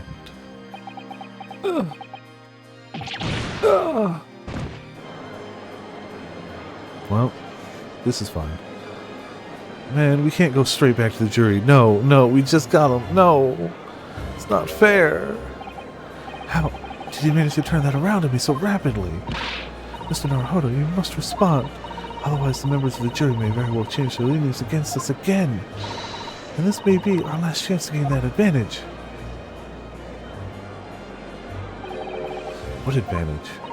Well, it would seem that somebody put poison in the gas pipe in Mr. Shamspeare's room. So we must name that person now and absolve Mr. Natsume of guilt. You mean, name the true culprit?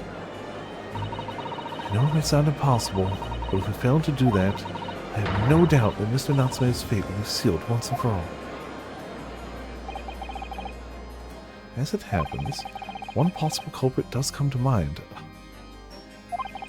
The evidence, the poison, it's all pointing to a particular person now. The prosecution calls for the jury to consider their leanings again. I trust you'll make the correct choice this time, Mr. Foreman. What? Oh, don't you worry. We know exactly what. Shut up! Stop listening to him. We have something to say. Don't just bend over and listen to everything Von Zieks tells you to do. There's one other person who I believe could have been involved in all of this. The true culprit of this crime. The true culprit! A term found only in second-rate novels featuring third-rate great detectives, my Nipponiese friend. But why not? This farce has gone on for so long already, I see no reason to cut it short before its disappointing climax. Thank you.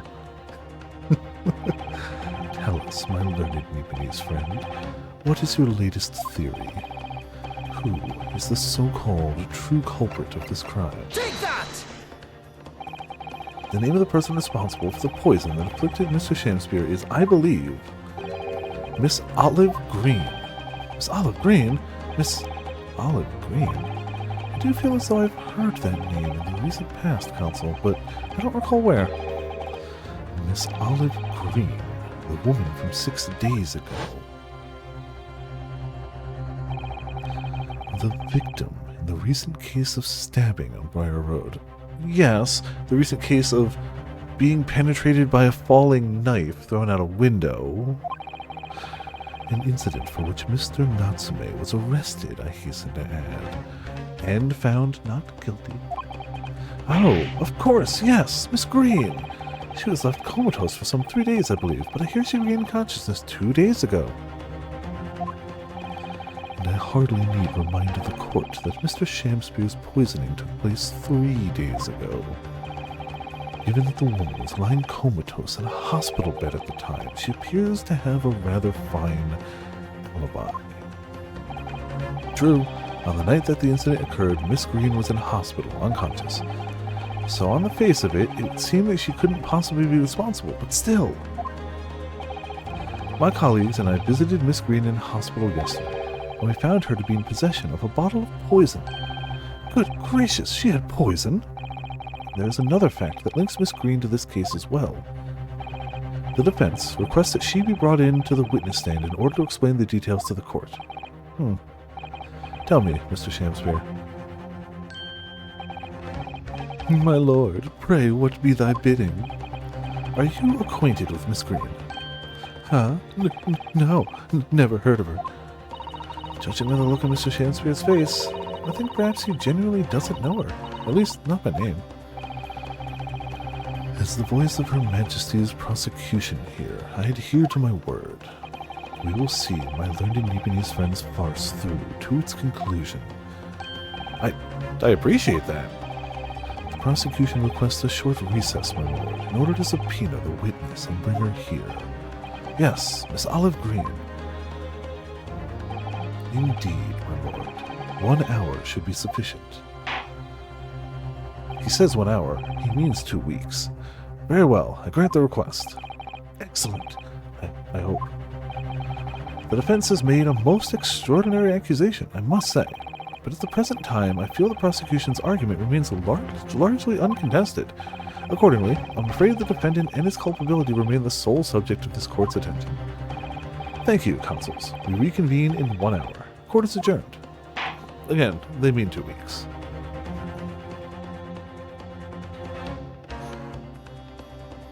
To be continued. Indeed. Yeah, so I say 2 weeks because next week is Path of Exile 2. That's not changing. Hard stop. I'm going to be playing a bunch of Path of Exile 2. I imagine in 2 weeks I will be plenty fine to take a break from it and, see more of this case, which is going very interestingly. I'm really digging this. But not enough to stop me from playing Path of Exile 2 all next weekend. At all. Yeah. No, no, no, no, no, no. No, no, not going to happen. So yeah, we're going to call it here. Very logical ending point. Case is getting interesting, yo. Very interesting. I like that. The evidence for Olive Green does continue to stack up. She has motive because clearly he used this trick on her ex-fiance or the dead past fiance who died. Excuse me, sorry. She'd have the time to do it because obviously he wouldn't try to kill Natsume while he was in prison. So, all those days she was in a coma, she wouldn't have had to go and put the poison there. It was already there. And he only blew into the pipe again when Natsume came back, even though she was comatose. She would know about it because her fiance died. Yeah, so it checks out. I like it. It's cool. I'm digging it. And yeah, that's what we got. Tomorrow, we should hopefully be rolling credits on East 9. I hope. Tuesday, I did not check with G today. I think he's on the rebound, so I'm going to make sure that Tuesday is still our Monster Hunter collab with me, G Money Mohawk, and Fiesta Lord, Monster Hunter World PC. I believe that's still on. I'm going to double check tomorrow. Wednesday off. Thursday, I have no godly idea. Friday, Path of Exile with a bunch of stuff on the back burner in case Path of Exile servers suck, which is possible, but they've done a lot better recently. It's been quite a few leagues since the last time it has been just like, oh, nobody can log in, it ain't working. There's been the occasional, oh, we have to get back into queue again. That'll stink for 20 minutes. But this is also huge, so I don't know. Huge and newer than a new league, so who knows. Friday, Saturday, Sunday, lots of Path of Exile. Friday, if the servers suck, I'll probably go do cards. If the servers are stable, I might just sit here and not do cards and wait till the week after. We'll see. I like playing cards. It's fun, but I also like Path of Exile. So, that's what we got. Cool. Let's see if anyone's rolling tonight that I can toss it towards. We're going to end a little early. Not really. That's all right. But yeah. Why didn't... Okay. Yeah. Thank you for watching, and thank you all for watching. This has been Viper's Viperland. We got ourselves a monster, a quote, a Discord, and an... If I can spell. Objection! Cool. Goodbye.